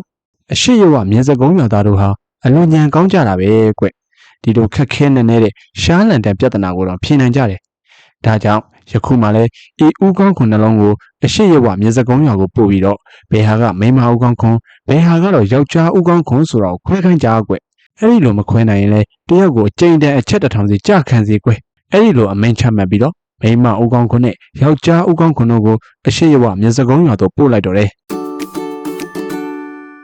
ပါစီနာယဝမြင်းစကုံးရွာသားတို့ဟာလည်းဦးကောင်းခွန်တစ်ခုကိုတေချာစွာကြည့်ရှုတော့လဲဘယ်ဟာကယောက်ျားရဲ့ဦးကောင်းခွန်ဘယ်ဟာအမိန်းမရဲ့ဦးကောင်းခွန်ဆိုတော့မသိပဲနဲ့ရှိနေတော့တယ်အဲဒီခါမှာကြွားသားတစ်ယောက်ကအချင်းတို့ဒီတစ်ခါမှလဲရှားလန်တန်ပြဿနာလိုပဲကွဘယ်ဟာကမိန်းမဦးကောင်းခွန်ဘယ်ဟာကယောက်ျားဦးကောင်းခွန်ဆိုတော့ငါတို့မခွဲနိုင်ကြဘူးအဲဒီလိုမခွဲနိုင်တဲ့အကြောင်းကိုမင်းကြီးကိုရှောက်တင်နေလဲတယောက်ကိုကြိမ်နဲ့အချက်တစ်ထောင်စီကြခံရအောင်မဲကွဒါဆိုလဲစိတ်ပူစရာမရှိပါဘူးဗျကျုပ်တို့ရမှာပညာရှိတွေမဟောတရာရှိတာပဲရှေ့တစ်ခေါက်ကရှားလန်တဲ့ပြဿနာကိုလည်းသူပဲဖြေရှင်းပေးခဲ့တာလေအခုဦးကောင်းခွန်ပြဿနာကိုလည်းမဟောတရာသတို့သားလေးကိုပဲအပူကပ်ပြီးတော့ဖြေရှင်းခိုင်းရမှာပေါ့ဗျအဲဒီလိုနဲ့ရွာသားတွေဟာဦးကောင်းခွန်တစ်ခုကိုမဟောတရာသတို့သားလေးစီကိုယူသွားခဲ့ကြတော့တယ်အဲဒီလိုနဲ့မဟောတရာသတို့သားလေးစီရောက်တဲ့အခါမှာတော့အရှင်မဟောတရာသတို့သားလေးဒီတစ်ခါလဲကျွန်တော်တို့ကိုကူညီပါအောင်ဗျမင်းကြီးကဒီမှာဦးကောင်းခွန်နှစ်ခုကိုပို့လိုက်တယ်ဗျဒီနှစ်ခုကိုဘယ်ဟာကမိန်းမဦးကောင်းခွန်ဘယ်ဟာကယောက်ျားဦးကောင်းခွန်ဆိုတော့ခွဲပေးရမှာတဲ့မခွဲနိုင်ရင်လဲတယောက်ကိုကြိမ်နဲ့အချက်တစ်ထောင်စီကြခံရမှာလေဗျာကျွန်တော်တို့ကိုကူညီပြီးဖြည့်ရှင်းပေးပါအောင်ဗျအဲ့ဒီအခါမဟောတရာသတို့သားလေးကဘာမှစိတ်မပူကြပါနဲ့ဗျကျွန်တော်ဖြည့်ရှင်းပေးပါမယ်အဲ့ဒီလိုနဲ့မဟောတရာသတို့သားလေးဟာဦးကောင်းခွန်နှစ်ခုကိုတေချာစွာကြည့်ပြီးတော့အဆွေတို့တေချာမှတ်သားကြဗျယောက်ျားတို့ရဲ့ဦးကောင်းခွန်ရဲ့ဥယျာချာဟာဖြောင့်မတ်တယ်ဗျမိန်းမတို့ရဲ့ဦးကောင်းခွန်ဥယျာချာကတော့ရှက်တင်ကောက်ကွေးတယ်ဗျအဲ့ဒီလိုပဲဒီဦးကောင်းခွန်နှစ်ခုမှလည်းဥယျာချာဖြောင့်မတ်တာကတော့ယောက်ျားရဲ့ဦးကောင်းခွန်မောဗျဥယျာချာကကောက်ကွေးနေတာတော့မိန်းမရဲ့ဦးကောင်းခွန်ဗျအဲ့ဒီလိုမှတ်သားပြီးတော့မင်းကြီးကဆက်သားလိုက်ကြတော့ဗျာအဲ့ဒီလိုနဲ့ရွာသားတွေလည်းမဟောတရာသတို့သားလေးပြောတဲ့အတိုင်းဦးကောင်းခွန်တစ်ခုကိုခွဲပြီးတော့ရှင်ဘုရင်ကြီးကိုဆက်သားလိုက်ကြတော့တယ်အဲ့ဒီလိုနဲ့မင်းကြီးမေးမြန်းလိုက်တဲ့မိန်းမဦးကောင်းခွန်နဲ့ယောက်ျားဦးကောင်းခွန်တို့ကိုခွဲခြားပြလိုက်တော့တယ်အဲ့ဒီသတင်းကိုကြားတော်မူတဲ့ဝိတေဟရမင်းကြီးဟာလည်းအားရဝမ်းသာရှိနေတော့တယ်အဲ့ဒီလိုနဲ့ရှင်နီးများတူတေနကအမတ်ကြီးကိုခေါ်ယူပြီးတော့မဟောတရာသတို့သားလေးကိုနန်းတော်သို့ခေါ်ဆောင်မဲ့ကိစ္စကိုတိုင်ပင်ပြန်တယ်အဲ့ဒီအခါမှာတော့တေနကအမတ်ကြီးကအရှင်မင်းကြီးအင်းမြလောက်သောပြဿနာကိုဖြေရှင်းနိုင်အောင်ဖြင့်သူ့ခမေမခန့်လောက်သေးပါဘူးဖေ။အတစ်သောပြဿနာများကိုမင်းမြန်စုံစမ်းပြီးတော့ဖြေရှင်းခိုင်းပါအောင်မယ်ဖေ။စိုင်းတော်မူပါအောင်ဖေ။အဲဒီလိုရှောက်တင်ထားလိုက်တော့တယ်။အဲဒီအခါမှာဝိတေဟရမင်းကြီးဟာလည်းရှေးနီးများတူစိတ်ညစ်ညူးနေရပြန်တော့တာပေါ့။ကျွန်တော်ရဲ့ channel လေးကို like and subscribe နဲ့အားပေးခဲ့ပါအောင်ဗျ။အားပေးတဲ့တယောက်ချင်းစီတိုင်းအထူးပဲကျေးဇူးတင်ရှိပါတယ်။ငွေပြဿနာဆိုတာကတော့ဦးကောင်းခွန်ပြဿနာကိုဖြေရှင်းပြီးတဲ့နောက်နေ့မှာပဲမင်းကြီးဟာငွေဖိုးငွေမနှကောင်ကိုဖမ်းဆီးပြီးတဲ့အခါမှာတော့အရှိရဝမြေစကုံးရွာသားတို့ကတေကိုတော်ကြတာပဲကွငါရှိရမေးခဲ့တဲ့ရှားလန်တန်ပြဿနာနဲ့ဦးကောင်းခွန်ပြဿနာတို့ကိုအမှန်အတိုင်းဖြေကြားနိုင်တယ်ဒါကြောင့်ဒီတစ်ခါမှလဲဒီမွေနှကောင်တွေကဘယ်အကောင်ကတော့မွေထီးဖြစ်ပြီးတော့ဘယ်အကောင်ကမွေမဖြစ်တယ်ဆိုတာကိုခွဲခြားခိုင်းကွအဲ့ဒီလိုမခွဲခြားနိုင်ဘူးဆိုရင်တော့တယောက်ကိုကြိမ်တန်အချက်တစ်ထောင်စီကြခံစီကွအဲ့ဒီလိုမိန်ကြားပြီးတော့ဝီတေဟရမင်းကြီးဟာအရှိရဝမြေစကုံးရွာသို့ငွေနှကောင်ကိုပို့လိုက်တော့တယ် အဲ့ဒီလိုနဲ့မွေးနှကောင်ဟာအရှိရဝမြစ်စကုံးရွာကိုရောက်တဲ့အခါမှာတော့အရှိရဝမြစ်စကုံးရွာသားတို့ဟာမွေးနှကောင်ကိုတေချာကြည့်တော့လဲဘယ်ဟာကမွေးဖို့ဘယ်ဟာကမွေးမဆိုတာကိုမသိဘဲနဲ့ရှိနေကြတော့တယ်ချင်းလို့ဒီတခါလဲငါတို့ရှေ့နီးများတူပဲမွေထီးမွေမဆိုတာကိုမခွဲခြားနိုင်ဘူးကွအဲ့ဒီလိုမခွဲခြားနိုင်တဲ့အကြောင်းကိုမင်းကြီးကိုရှောက်တင်ပြန်နေလဲမင်းကြီးကငါတို့ကိုကြိမ်နဲ့အချက်တစ်ထောင်စီတောင်ရိုက်မှာဟဲ့အောင်ကြီးဒါကြောင့်ရှေ့နီးတူပဲလောက်ရမှာပေါ့ကွာဟုတ်တယ်အချင်းရကျွန်တော်တို့မှာပညာဉာဏ်ကြီးမားလွန်းတဲ့မဟောတရာဒုက္ခမေလေးရှိလို့တော်သေးတာပေါ့ဗျာသူစီကိုပဲဒီမွေးနှကောင်ကိုကျွန်တော်တို့ယူသွားပြီးတော့ဖြည့်ရှင်းခိုင်းရတာပေါ့ဗျအဲဒီလိုနဲ့ရွာသားတွေဟာမွေးနှကောင်ကိုယူပြီးတော့မဟောတရာလေးရှိတဲ့ဇရက်ကိုထွက်လာခဲ့ကြတော့တယ်အဲဒီလိုနဲ့မဟောတရာရဲ့ဇရက်ကိုရောက်တဲ့အခါမှာတော့အရှင်မဟောတရာသတို့သားလေးဒီတစ်ခါမှလဲဘယင်ကြီးကကျွန်တော်တို့မေးခွန်းထုတ်လိုက်တယ်ဗျဒီမှာမွေးနှကောင်ပို့ပြီးတော့ဘယ်ဟာကမွေးဖို့ဘယ်ဟာကမွေးမဆိုတော့ခွဲခြားပေးရမှာတဲ့ကျွန်တော်တို့လည်းတေချာကြည့်ပေမဲ့ဘယ်ဟာမွေးဖို့ဘယ်ဟာမွေးမဆိုတာကိုမသိကြပါဘူးဗျာဒါကြောင့်အရှင်မဟောတရာသတို့သားလေးကပဲရှေ့နီးများတူကျွန်တော်တို့ကိုခွဲခြားပေးပါအောင်ဗျစိတ်မပူကြပါနဲ့ဗျဒီပြဿနာကိုကျွန်တော်ဖြေရှင်းပေးပါမယ်ဒီလိုနဲ့မဟောတရာဒုက္ခမေလေးဟာမွေးနှကောင်ကိုစူးစမ်းကြည့်တော့တယ်မွေးနှကောင်ကိုမြင်ရင်ဒိဗ္ဗဆက်ကူအဘိညာဉ်ကိုရသောအရှင်မြတ်တို့၏မြင်ခြင်းကိုရတဲ့ကဲ့သို့ပိတ်ဆို့ခြင်းကင်းသောပညာဉာဏ်စွမ်းဖြင့်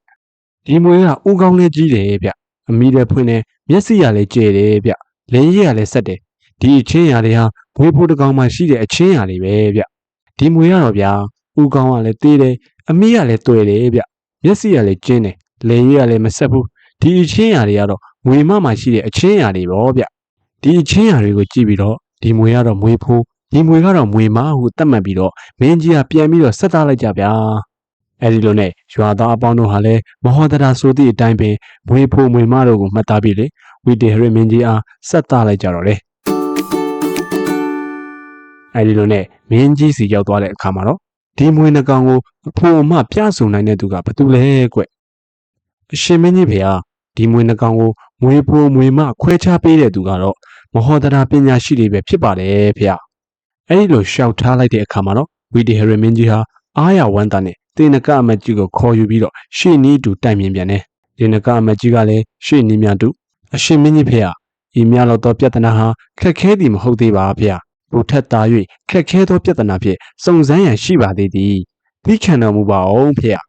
အဲ့ဒီလိုရှောက်ထားလိုက်တော့တယ်အဲ့ဒီလိုနဲ့မင်းကြီးဟာလည်းသူ့ကမိန်အမတ်ကြီးရဲ့စကားကိုကြားရင်စိတ်ညစ်ညူးဖြစ်ပြီးတော့ပြဿနာတနည်းကိုစီမှုကြံရပြန်တယ်ဒီဟာကတော့ဘုရားလောင်းမဟောတရာပညာရှိလေးရဲ့မွေပြဿနာဖြေရှင်းခဲ့မယ်ဖြစ်ပါတော့တယ်ဗျကျွန်တော်ရဲ့ channel လေးကို like and subscribe နဲ့အားပေးခဲ့ပါအောင်ဗျအားပေးတဲ့တယောက်ချင်းစီတိုင်းကိုအထူးပဲကျေးဇူးတင်ရှိပါတယ်စက်ပြဿနာဆိုတာကတော့မွေပြဿနာကိုမေးပြီးတဲ့နောက်တနေ့မှာပဲဝိတေဟရမင်းကြီးဟာအမိန့်တစ်ခုထုတ်ပြန်တယ်ပါစိနာယဝမြစ်စကုံးရွာသားတို့ဟာအလွန်တော်ကြတာပဲကွငါရှိမှမေးခဲ့တဲ့ရှားလန်တဲ့ပြဿနာဥကောင်းခွန်ပြဿနာမွေပြဿနာတို့ကိုမှန်ကန်တိကျစွာဖြေဆိုနိုင်တာပဲဒီတစ်ခါမှလဲငါအလွန်တော်ရှိတဲ့အရာတစ်ခုရှိတယ်ကွမှန်မှရှင်မင်းကြီးအမိန့်တော်တိုင်းပါဗျာငါကိုတော်မြတ်အလွန်ရှိတာကတော့ကွာထိပ်ပေါ်၌လက်ပိုးရောက်လျက်ခြေနှစ်ဖက်၌ဥကြုံနှင့်ကိုလုံးကဖြူစွာအခါ3တန်တို့၌အမှန်တွင်တက်သောဥဒ္ဒပတကောင်ကိုယခုအမြန်ငါထံကိုရောက်စေကွအဲဒီလိုအရှိဝမြစ်စကုံးသားတို့ဟာငါအလိုရှိတာကိုမဆက်တနိုင်ရင်တော့တယောက်ကိုကျိန်တဲ့အချက်တစ်ထောင်စီကြခံစီကွအဲဒီလိုမိန်ကြားလိုက်တော့တယ်အဲဒီလိုနဲ့မင်းကြီးမိန်ကြားလိုက်တဲ့အရာကိုအရှိဝမြစ်စကုံးသားတို့ဟာတယောက်မှမသိဘဲနဲ့ရှိနေကြတော့တယ်ဒီလိုရအောင်လဲကွာမင်းကြီးကတစ်ခုပြီးတစ်ခုမင်းကိုထုတ်နေတော့တာပဲကွပထမတစ်ခါရှားလန်တဲ့ပြဿနာဒုတိယတစ်ခါဥကောင်းခွန်ပြဿနာနောက်တစ်ခါတော့မွေပြဿနာဟောအခုတစ်ခါလဲလာပြန်ပြီဗျာဒီပြဿနာကိုငါတို့မဖြေရှင်းနိုင်ရင်တော့လေကျိန်တဲ့အချက်တစ်ထောင်စီရိုက်ခံရအောင်မယ်ဟေးဟုတ်ပါဗျာကျွန်တော်တို့မှလည်းအားကိုးစရာဆိုလို့မဟောတရာသတို့သားလေးပဲရှိတာမလားသူ့ထံဝဲသွားပြီးတော့ဖြေရှင်းခိုင်းရမှာပေါ့ဗျာအဲဒီလိုနဲ့ရွာသားတွေဟာမဟောတရာရှိရာဇရက်တို့ထွက်လာခဲ့ကြတော့တယ်မဟောတရာသတို့သားလေးနေထိုင်တဲ့ဇရက်ကိုရောက်တဲ့အခါမှာတော့အရှင်မဟောတရာသတို့သားလေးကျွန်တော်တို့ကိုမင်းကြီးကထူးဆန်းတဲ့ဥဒ္ဒပတကောင်ကိုဆက်တာခိုင်းတယ်ဗျအဲ့ဒီဥဒ္ဒပကိုကျွန်တော်တို့မြင်လည်းမမြင်ဘူးကြားလည်းမကြားဘူးပါဘူးဗျအဲဒါကြောင့်မဟောတရာသတို့သားလေးကကူညီပေးပါဦးဒီပြဿနာကိုကျွန်တော်ဖြေရှင်းပေးပါမယ်ဗျမင်းကြီးကဘလို့ဥဒ္ဒပကိုတောင်းလိုက်လို့လေဗျမင်းကြီးတောင်းလိုက်တဲ့ဥဒ္ဒပကဗျာထိပ်ပေါ်မှာလက်ဘိုးရောက်လျက်ခြေနှစ်ဖက်မှာဥကြုံနဲ့ကိုယ်လုံးကလည်းဖြူစွာအခါ3တန်တို့၌အမှန်တိုးတက်သောဥဒ္ဒပတကောင်ကိုကျွန်တော်တို့ကိုဆက်တာခိုင်းတာဗျ ဖះလောင်းမဟောတတာသူတို့သားလေးကအဲ့ဒီစကားကိုကြားပြီးမဆုံးမီကပင်အလုံးစုံသောအနက်ကိုထက်လာစွာသောညံဖြင့်လျင်မြန်စွာသိပြီးလျင်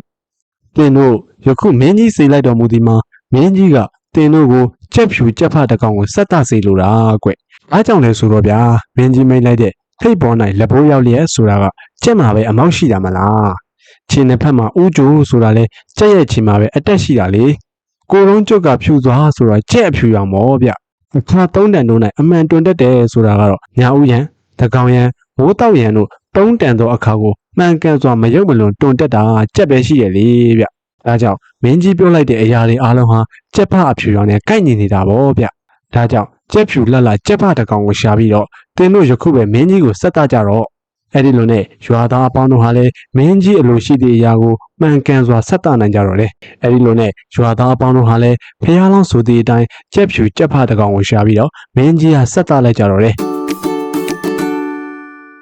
အဲ့ဒီလိုနဲ့ကြက်ဖြူကြက်ဖတကောင်ဟာဝိတီဟရမင်းကြီးစီရောက်သွားတဲ့အခါမှာတော့ဝိတီဟရမင်းကြီးက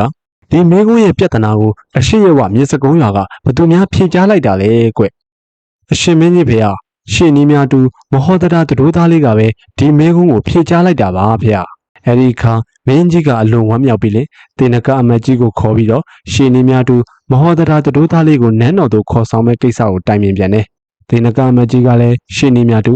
အရှင်မင်းကြီးဖေဟာဤရာဖြစ်လဲပညာရှိမရှိကိုမသိနိုင်သေးပါဖေ။ဤရာကိုသိတတ်သောပညာရှိတွေဟာများစွာပင်ရှိရပါဖေ။ပညာကျေးဇူးထူးသည်မယူလောက်သေးပါ။နောက်ကိုတသွဲစီမံ၍စုံစမ်းရန်ပြဿနာရှိပါသေးသည်ဖေ။သိခံတော်မူပါ။အဲဒီလိုရှောက်တင်လိုက်တော့တယ်။အဲဒီလိုနဲ့မင်းကြီးဟာလည်းမဟောတရာတို့သားလေးကိုနန်းတော်ကိုခေါ်ယူမဲ့ကိစ္စကိုဆိုင်းငံ့လိုက်ရပြန်တော့တယ်။ဒါကတော့ဖះလောင်းမဟောတရာရဲ့ကြက်ပြဿနာဖြေရှင်းခဲ့မယ်ဖြစ်ပါတော့တယ်ဗျ။ကျွန်တော်ရဲ့ channel လေးကို like and subscribe နဲ့အားပေးခဲ့ပါအောင်ဗျ။အားပေးတဲ့တယောက်ချင်းစီတိုင်းအထူးပဲကျေးဇူးတင်ရှိပါတယ်။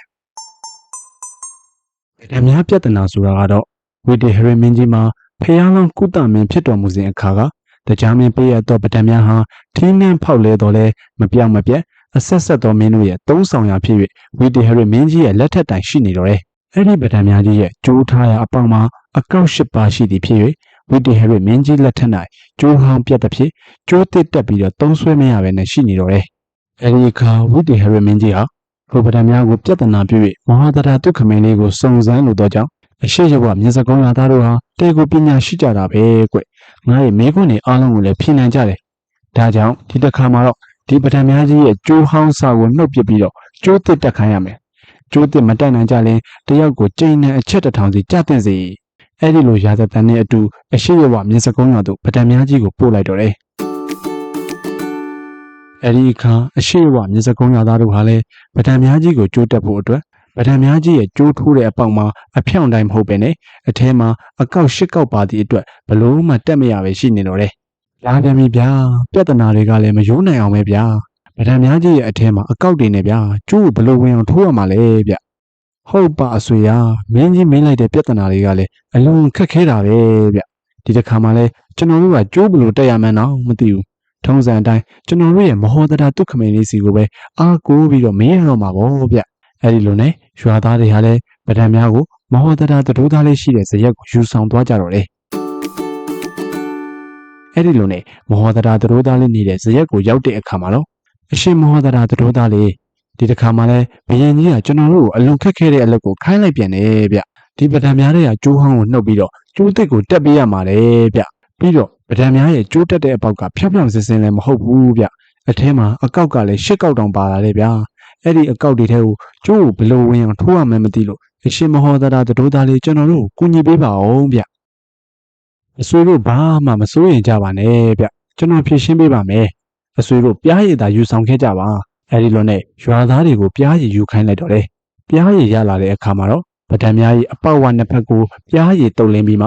လုံးညံတိမ်မွေးလာစွာသောကပလာချီကျိုးကိုကြစ်ပြီးလင်းထိုကပလာချီကျိုး၏စမှာပြားရည်ဖြစ်တုပ်လင်းလိုက်တော့တယ်ဓာများရဲ့အပေါက်နှစ်ဖက်စလုံးမှာလည်းပြားရည်ကိုတုပ်လိမ့်ထားလိုက်တော့တယ်။အဲ့ဒါပြီးတော့ပြားရည်တုပ်လိမ့်ထားသောကပလာကျိုးစာတစ်ကိုကျိုးစာအဟောင်းရှိရာဗဒံများရဲ့အပေါက်တစ်ဖက်မှာအနှဲငယ်ထိုးသွင်းထားလိုက်တော့တယ်။ပြီးတော့ဗဒံများရဲ့အခြားတစ်ဖက်ကိုတော့ဘရဲစိတ်ရဲ့တွင်းဘက်သို့လှည့်၍ထားလိုက်တော့တယ်။ဘရဲစိတ်တို့ဟာပြားရည်ရဲ့အနှံ့ကြောင့်တွင်းထဲမှာထွက်လာပြီးလင်းဗဒံများရဲ့အပေါက်ဝမှာပြားရည်တို့ကိုဥစွာစားတောက်ကြတော့တယ်။အဲ့ဒါပြီးတော့ ပဒံများရဲ့အပေါက်ထဲကနေဝင်လာပြီးတော့ပြားရည်တုတ်ထားသောကျိုးဟောင်းကိုကိုက်ဝါးရင်းနဲ့တဖြည်းဖြည်းရှေ့သို့ရှေ့ဆက်လာရာပြားရည်တုတ်ထားသောကပလာကျိုးသစ်စီသို့ရောက်ရှိလာကြတော့တယ်။အဲဒီနောက်ပရွက်စိတ်တို့ဟာပြားရည်တုတ်လင်းထားသောကပလာကျိုးသစ်ကိုကိုက်ပြီးတော့တဖြည်းဖြည်းနောက်သို့ပြန်ဆုတ်လာကြရာပဒံများရဲ့တစ်ဖက်အပေါက်ဝစီသို့ကပလာကျိုးသစ်ဟာရောက်ရှိသွားတော့တယ်။အဲဒီလိုနဲ့ပဒံများကြီး၌ကျိုးသစ်တက်ခြင်းဟာအောင်မြင်စွာပြီးဆုံးသွားတော့တယ်။အဲဒီလိုနဲ့ပဒံများကြီးမှာကျိုးသစ်တက်ပြီးသည်ဖြစ်၍မင်းကြီးဟာပဒံများကြီးကပြန်လဲဆက်သားလိုက်ကြတော့တယ်။အဲဒီအခါမင်းကြီးကအလွန်အားရဝမ်းသာလျက်ဒါကလည်းမဟောတရာသတို့သားလေးရဲ့ညံဆွဲမဲမဟုတ်လားကွ။မဟောတရာသတို့သားလေးကအလွန်ကိုတော်တာပဲ။အဲဒီလိုနဲ့မင်းကြီးဟာမဟောတရာသတို့သားလေးကိုနန်းတော်ကိုခေါ်ယူမဲ့ကိစ္စနဲ့တင်နကအမတ်ကြီးကိုတိုင်ပင်ပြန်တယ်။အဲဒီအခါတင်နကအမတ်ကြီးကလည်းရှေ့နေများတူအကြောင်းမျိုးမျိုးပြပြီးတော့ညင်းနေတော့တယ်။ဒါကြောင့်မဟောတရာသတို့သားလေးကိုခေါ်ယူမဲ့ကိစ္စကိုဆိုင်းငံ့ထားလိုက်ရတော့တယ်။ဒါကတော့မဟောတရာသတို့သားလေးရဲ့ဗဒံများပြဿနာဖြေရှင်းခမ်းမယ်ဖြစ်ပါတယ်ဗျ။ကျွန်တော်ရဲ့ channel လေးကို like and subscribe နဲ့အားပေးခဲ့ပါအောင်ဗျ။အားပေးတဲ့တယောက်ချင်းစီတိုင်းကိုအထူးပဲကျေးဇူးတင်ရှိပါတယ်။ဘာဖွားပြဿနာဆိုတာကတော့ဗဒံများကိုကျိုးတက်ပြီးတဲ့နောက်တစ်နေ့မှာပဲဝိတေဟရိမင်းကြီးဟာမင်္ဂလာနွားလားကိုပဲကိုပြုတ်ပြီးတော့အခါခါကျွေးစေတယ်။အဲဒီလိုပဲကိုပြုတ်ပြီးတော့ခဏခဏကျွေးတဲ့ဖြစ်နွားရဲ့ဝမ်းပိုင်းမှာဖောင်းကားလာတော့တယ်။အဲဒါပြီးတော့နွားကိုနှနွေးရည်ဖြစ်တုပ်လင်းစေရာနွားရဲ့ခန္ဓာကိုယ်မှာဝဲလူဖွာလူကိုဝင်ဆောင်နွားမအသွင်ဖြစ်နေတော့တယ်။အဲဒီခါမှာဝိတေဟရိမင်းကြီးဟာအရှိရဝမျက်စကုံးလာသားတို့ဟာပညာရှိကြောင်းကိုငါကြားသိတော်မူသည်နှင့်ညီစွာငါရဲ့မင်္ဂလာရှိသောနွားလားဥတ္တပဟာကိုဝင်ဆောင်၍ယခုလစေနေစေပြီဖြစ်တယ်။ဒါကြောင့်ဒီနွားလားဥတ္တပကိုတားဖွားစေပြီးတဲ့ငါငယ်နေတကွထိုနွားလားဥတ္တပကိုငါထံသို့ဆက်တာရမယ်။အဲဒီလိုမဆက်တာနိုင်ရင်တယောက်ကိုကျိန်နဲ့အချက်တစ်ထောင်စီရာဇသံတင့်စေအဲဒီရာဇသံနဲ့အတူနွားလားဥတ္တပကိုအရှိရဝမျက်စကုံးရွာကိုပို့လိုက်တော့တယ်။အရှိရဝမျက်စကုံးရွာသားတို့ဟာလည်းဟာဗျာဒီကိစ္စကတော့လုံးဝမဖြစ်နိုင်တဲ့ကိစ္စပဲဗျဘလို့လောက်ကြမလဲဘလို့မှမလုပ်နိုင်ဘူးအဆွေနွားထီးကနေဘလို့လုပ်ပြီးတော့ကလေးမွေးမှလဲဗျဒီပြဿနာကိုကျွန်တော်တို့ရဲ့မဟောတရာလေးကိုပဲဖြေရှင်းပေးဖို့အကူအညီတောင်းရတော့မှာပေါ့ဗျအဲဒီလိုနဲ့နွားလားဥတ္တပကိုမဟောတရာလေးရှိရာဇရက်တို့ယူဆောင်သွားကြတော့တယ်အဲဒီလိုနဲ့မဟောတရာသတို့သားနေထိုင်တဲ့ဇရက်ကိုရောက်တဲ့အခါမှာတော့အရှင်မဟောတရာသတို့သားလေးဒီတခါလဲဘယင်ကြီးကကျွန်တော်တို့မဖြစ်နိုင်တဲ့ကိစ္စကိုခိုင်းလိုက်ပြန်ပြီဗျဘိုက်ကြီးရဲ့ပုံစံပေါက်နေတဲ့ဒီနွားလားဥတ္တပကိုကလေးမွေးပေးရမယ်တဲ့ဗျနွားထီးကနေဘလို့လုပ်ပြီးတော့နွားကလေးမွေးလို့ရမှာလဲဗျကျွန်တော်တို့ကိုကူညီပြီးတော့ဖြည့်ရှင်းပေးပါအောင်ဗျာအစိုးရဘာမှစိုးရိမ်တော့မမူပါနဲ့ကျွန်တော်ဖြည့်ရှင်းပေးပါမယ်ဗျတင်တို့ရွာသားတွေထဲမှာမင်းကြီးနဲ့အကျွမ်းတဝင်ဖြစ်ပြီးတော့ရဲဝင်စွာမင်းကြီးကမကြောက်မဝင်ရှောက်ထားဝင်သူရှိသလားကွအထေးသားမဟောတရာဒုက္ခမိန်လေးမင်းကြီးဟာမကြောက်မဝင်ရှောက်ထားဝင်တော့သူရှိပါတယ်ကောင်းပြီအဲ့ဒီလိုလူရှိရင်တော့တင်တို့ဘာမှမစိုးရိမ်ကြနဲ့တော့အဲ့ဒီသူကိုကျွန်တော်ထံပို့လိုက်ပါအဲ့ဒီလိုနဲ့မဟောတရာသတို့သားလေးဟာပြောရဲဆိုရဲရှိသူတယောက်ကိုခေါ်ယူကပြုလုပ်ဆောင်ရွက်ရမည်တို့ကိုတေချာမှာကြားပြီးတော့ရွှေနန်းတော်စီကိုစေလွတ်လိုက်တော့တယ်အဲ့ဒီယောက်ျားမှလည်းမဟောတရာသတို့သားလေးမှားကြားတဲ့အတိုင်းသပင်ဖားလျားချကငိုကြွေးမြည်တမ်းလျက်မင်းကြီးရဲ့နန်းတော်သို့ထွက်လာခဲ့တော့တယ်ဘယ်မသူလဲဘာကိစ္စရှိလို့နန်းတော်ရှိမှလာပြီးတော့ငိုကြွေးနေရတာလဲကွကျွန်တော်ဘာကြောင့်ငိုကြွေးနေလဲဆိုတာကိုမပြောနိုင်ဘူးဗျာကျွန်တော်အရှိရဝမြေစကုံးရွာကလာတာပါဗျမင်းကြီးကိုသာတွေ့ခွင့်ပေးပါမင်းကြီးနဲ့တွေ့မှကျွန်တော်ပြောနိုင်မယ်ဗျအဲ့ဒီလိုနဲ့ဘုံမျိုးသားဟာမဟောတရာသတို့သားလေးမှားကြတဲ့အတိုင်းမင်းကြီးနဲ့တပါဘသူကိုမှမပြောဘဲနဲ့ရှိနေတော့တယ်အဲ့ဒီလိုနဲ့မူမတ်တွေလည်းဘရင်ကြီးကိုရှောက်တင်တဲ့အခါမှာတော့ဘရင်ကြီးဟာဘုံမျိုးကောင်းသားလေးကိုတွေ့ဖို့အတွက်လက်ခံလိုက်တော့တယ်အဲ့ဒီလိုနဲ့မင်းကြီးရှေ့မှောက်ကိုရောက်တဲ့အခါမှာတော့အသင်အမျိုးသားဘာကြောင့်သပင်ဖားလားချပြီးတော့ငိုကြွေးနေရတာလဲကွကြီးမြတ်တော်မူလာသောဘုန်းတော်ဖြင့်ကျွန်တော်မျိုးတို့ရဲ့ချမ်းသာကိုပေးတော်မူတတ်သောအရှင်မင်းကြီးဖေဟာကျွန်တော်အားတနာကိုးကွယ်ရာဖြစ်တော်မူပါကျွန်တော်ရဲ့ဖခင်မှာလောက၌ယောက်ျားများသားမွေးမှုမရှိပါလျက်နဲ့ထူးထူးခြားခြားသားဖွားမိပြုလျက်မဖွားနိုင်မဲယနေ့9ရက်တိတိရှိနေပါပြီဖေဟာကျွန်တော်အားတနာတော်မူသဖြင့်ကျွန်တော်ရဲ့အဖသားဖွားခြင်းအကြောင်းကိုအရှင်မင်းကြီးကဖြည့်ရှင်းပေးတော်မူပါဖေဟာအဲ့ဒီလိုမကြောက်မရွံ့ရှောက်ထားလိုက်တော့တယ်အဲ့ဒီလိုရှောက်ထားသဖြင့်မင်းကြီးကလည်းအချင်းယောက်ျားသင်ဘယ်လိုပြောနေတာလဲကွယူနေတာလားဘယ်လိုဖြစ်ပြီးတော့ယောက်ျားစင်စစ်ကတားဖွားမှာလဲကွအဲ့ဒီလိုပြောလိုက်တော့တယ်အဲ့ဒီအခါထိုအမျိုးသားက အရှင်မင်းကြီးထို့သူအမိန်တော်ရှိသည့်အတိုင်းယောက်ျားသားဖွားရုံမဟုတ်ပဲနဲ့အရှိရဝမြစ်စကုံးရွာသားတို့ကမင်္ဂလာနွားလာဥတ္တပကိုသားဖွားခြင်းကအဘယ်သို့တက်နိုင်ပါလိမ့်မယ်အရှင်မင်းကြီးအဲ့ဒီလိုထိုယောက်ျားကမဟောဒရာတုခမင်းလေးမှာသည့်အတိုင်းအလုံးစုံရှောက်ထားလိုက်တော့တယ်ထိုစကားကိုကြားရင်ဝိတေဟရမင်းကြီးကလည်းအချင်းယောက်ျားတင့်ကိုဘလို့ကဒီလိုရှောက်တင်ခိုင်းတာလေကွအရှိရဝမြစ်စကုံးရွာကပညာဉာဏ်စွမ်းနဲ့ပြည့်စုံတဲ့မဟောဒရာသတို့သားလေးဖြစ်ကြောင်းပါဖေဟာအဲ့ဒီလိုရှောက်ထားလိုက်တော့တယ်အဲ့ဒီအခါဝိတေဟရမင်းကြီးဟာအလွန်နှစ်သက်ခြင်းဖြစ်သဖြင့်ရှေနီများတူသေနကအမတ်ကြီးကိုခေါ်ပြီးတော့တိုင်ပင်ပြန်တော့လဲသေနကအမတ်ကြီးကယခုထက်ခက်ခဲသောကိစ္စများကိုနောက်ထပ်ထပ်ဆန်းမှုရှိသဖြင့်မဟောဒရာတုခမင်းလေးကိုနန်းတော်ကိုခေါ်ယူမဲ့ကိစ္စကိုတားမြစ်ပြန်တယ်ဒီဟာကတော့ဖះလောင်းမဟောဒရာသတို့သားလေးရဲ့တားဖွားပြဿနာဖြေခန်းပဲဖြစ်ပါတော့တယ်ကျွန်တော်ရဲ့ channel လေးကို like and subscribe နဲ့အားပေးခဲ့ပါအောင်ဗျအားပေးတဲ့တယောက်ချင်းစီတိုင်းကိုအထူးပဲကျေးဇူးတင်ရှိပါတယ်ချမင်းပြဿနာဆိုတာကတော့သားဖွားပြဿနာကိုမေးပြီးတဲ့နောက်မှာပဲဝိတေဟရမင်းကြီးဟာမဟောဒရာတုခမင်းလေးကိုမေးဖို့စဉ်းစားပြန်တယ်အရှိရဝမြစ်စကုံးရွာသားတို့ဟာအလွန်ပညာရှိကြတာပဲငါမေးတဲ့ပြဿနာတိုင်းကိုလည်းဖြေဆိုနိုင်ကြတယ်ကွဒါကြောင့်ငါစားကြတဲ့ထမင်းတက်နဲ့ရှိတယ်အဲ့ဒီထမင်းကိုသူတို့ကိုချက်ပြီးတော့ဆက်တာခိုင်းရမယ်ထမင်းချက်ရမယ့်အင်္ဂါရက်တွေကတော့ကွာရေလည်းမဟုတ်ထမင်းအိုးလည်းမဟုတ်ခုံလောက်လည်းမဟုတ်မီးလည်းမဟုတ်ထင်းလည်းမဟုတ်မိမယောက်ျားမဟုတ်သည်တို့ဖြစ်ထမင်းချင်းကိုချက်ပြီးတော့လမ်းမဟုတ်သည်မှာပို့ဆောင်ရမယ်ကွဒီအင်္ဂါ၈ပါးနဲ့ပြည့်စုံတဲ့ထမင်းချင်းမရောက်ရင်အရှိရဝမြစ်စကုံးရွာသားတို့အားတယောက်ကိုကျိန်နဲ့အချက်တစ်ထောင်စီတင့်စေအဲ့ဒီရာဇသန်နဲ့အတူအရှိရဝမြစ်စကုံးရွာတို့ပို့လိုက်တော့တယ်အဲ့ဒီပြဿနာကိုကြားတယ်အရှိရဝမြစ်စကုံးရွာသားတို့ဟာဘလို့မှမသိနားမလည်နိုင်မနဲ့ရှိတော့တယ်ပြဿနာကတော့ပိုကြီးပြီးအဆွေကြီးကျုပ်တို့ကမင်းကြီးပြောတဲ့အင်္ဂါ၈ပါးနဲ့ညီတဲ့ထမင်းကိုဘလို့ချက်နိုင်မှာလဲဗျဟုတ်ပါဗျာဒီလိုအင်္ဂါ၈ပါးနဲ့ညီတဲ့ထမင်းကိုချက်နိုင်တဲ့သူဆိုတာကတော့ကျွန်တော်တို့ရွာမှာမဟောဒရာသတို့သားလေးပဲရှိတယ်ဗျသူ့ထံကိုသွားပြီးတော့ပဲပြဿနာကိုဖြေရှင်းခိုင်းရမှာပေါ့ဗျာအဲဒီလိုနဲ့ရွာသားတွေဟာမဟောဒရာသတို့သားလေးရှိတဲ့ဇရက်ကိုထွက်လာခဲ့ကြတော့တယ်မဟောဒရာသတို့သားလေးနေထိုင်တဲ့ဇရက်ကိုရောက်တဲ့အခါမှာတော့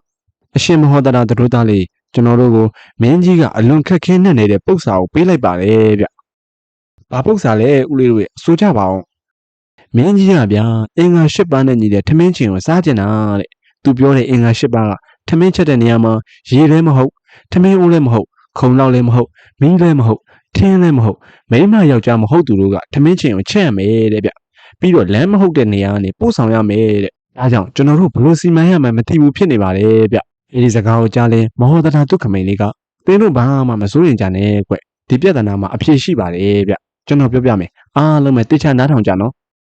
စံမဟုတ်ဘူးဆိုတော့ကြောင့်စကွဲကိုယူရမယ်ဗ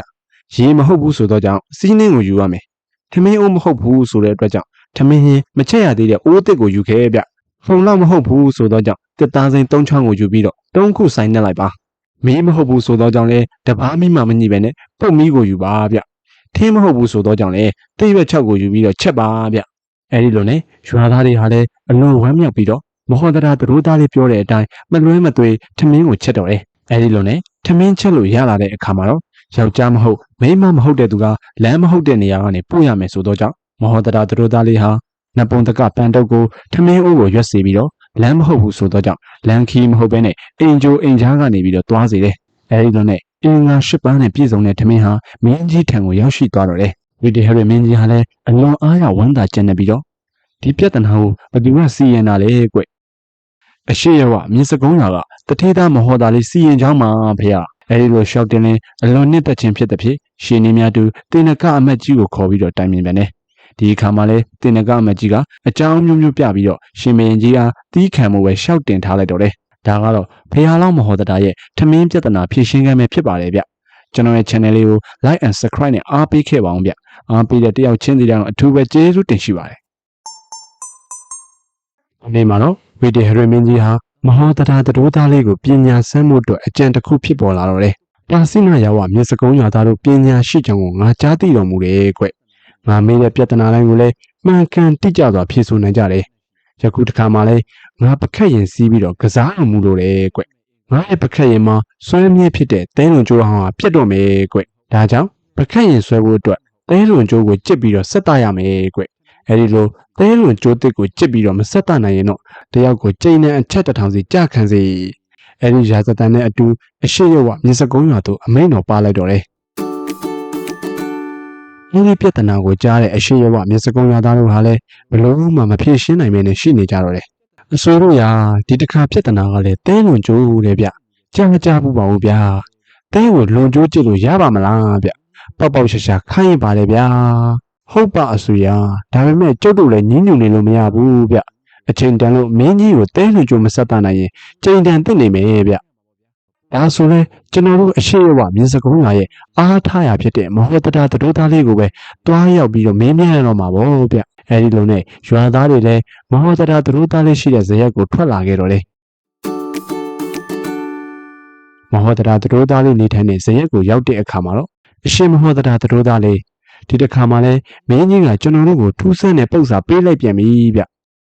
ဘလို့ပု္ပ္ပစာလဲအဆွေတို့ရဲ့ကျွန်တော်ကူညီပြီးတော့ဖြည့်ရှင်းပေးပါမယ်ဗျမင်းကြီးကဗျာသူ့ရဲ့ပကက်ကိုဆွဲဖို့အတွက်တဲကိုလွန်ကျိုးကျစ်ပြီးတော့ဆက်တရမယ်တဲ့ဗျသူအရင်ကတက်ထားတဲ့တဲလွန်ကျိုးဟောင်းကပြတ်သွားလို့တဲ့ဗျအခုတဲလွန်ကျိုးအစ်စ်ကျစ်ပြီးတော့ဆက်တရမယ်တဲ့ဗျ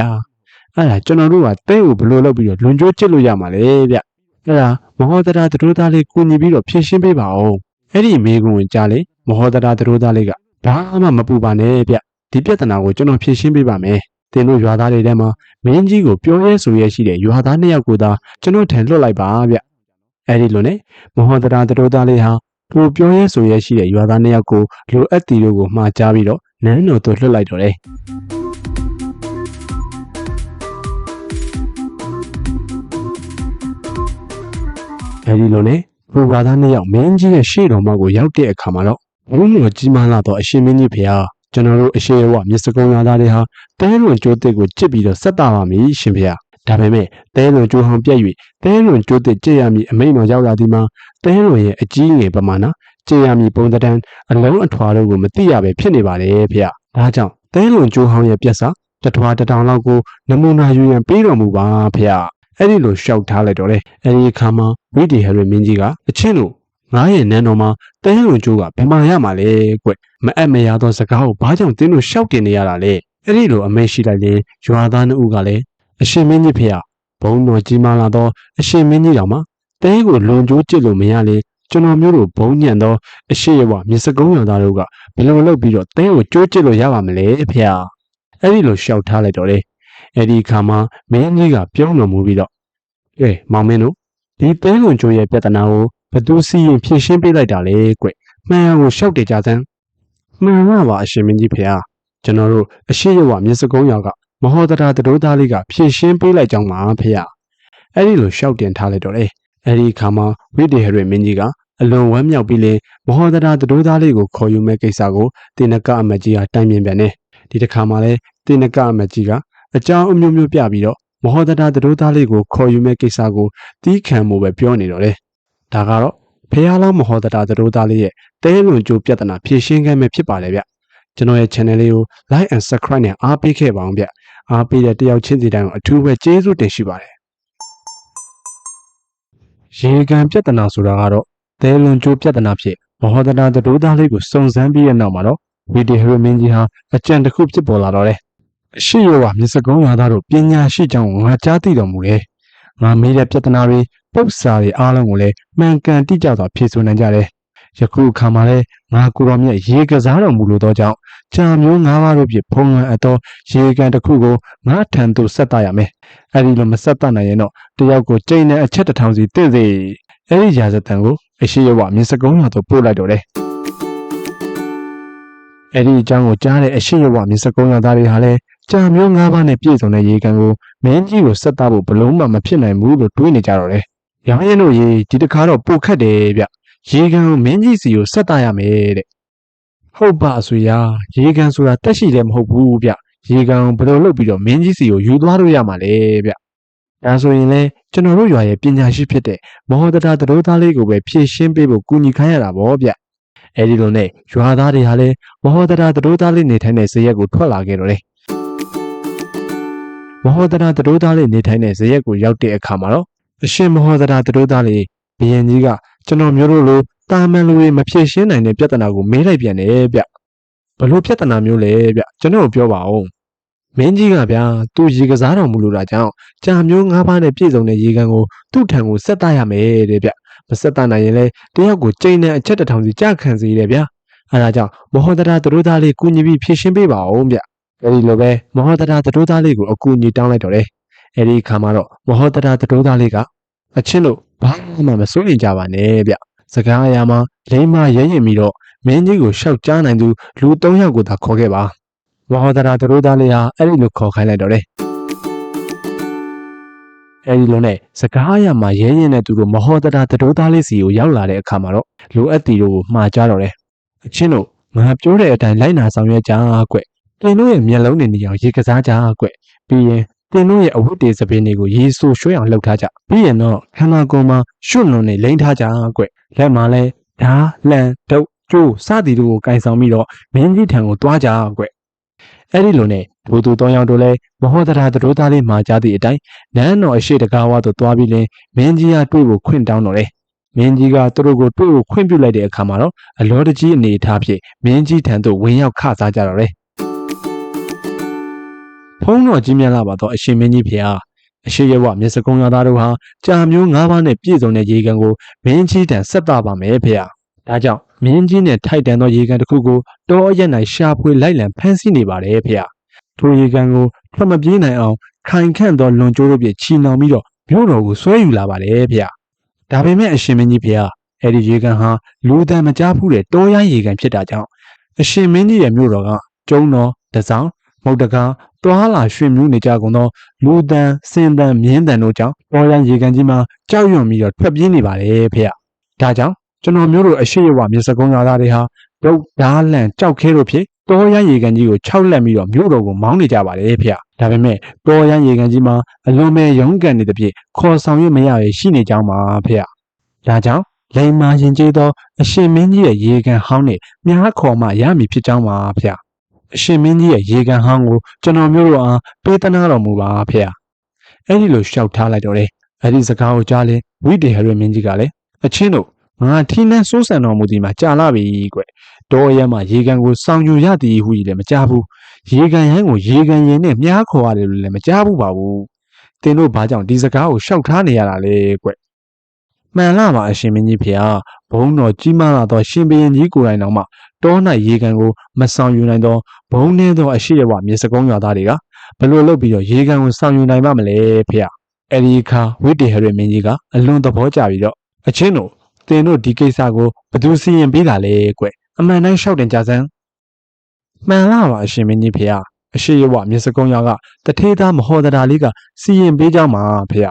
အဲ့ဒီလိုရှောက်ထားလိုက်တော့တယ်အဲ့ဒီအခါဝိတေဟရမင်းကြီးဟာအလွန်အားရဝမ်းသာကျဉ်းပြီးတော့မဟောတရာသူတို့သားလေးကိုနန်းတော်ကိုခေါ်ယူမဲ့ကိစ္စကိုတင်နကအမတ်ကြီးကိုတိုင်ပင်ပြန်တယ်အဲ့ဒီအခါမှာလဲတင်နကအမတ်ကြီးကအကြောင်းမျိုးမျိုးပြပြီးတော့ညင်းနေတော့တယ်ဒါကတော့ဖះလောင်းမဟောတရာသူတို့သားလေးရဲ့ရေကန်ပြဿနာဖြေရှင်းခမ်းမဲ့ဖြစ်ပါတယ်ဗျကျွန်တော်ရဲ့ channel လေးကို like and subscribe နဲ့အားပေးခဲ့ပါအောင်ဗျအားပေးတဲ့တယောက်ချင်းစီတိုင်းကိုအထူးပဲကျေးဇူးတင်ရှိပါတယ်။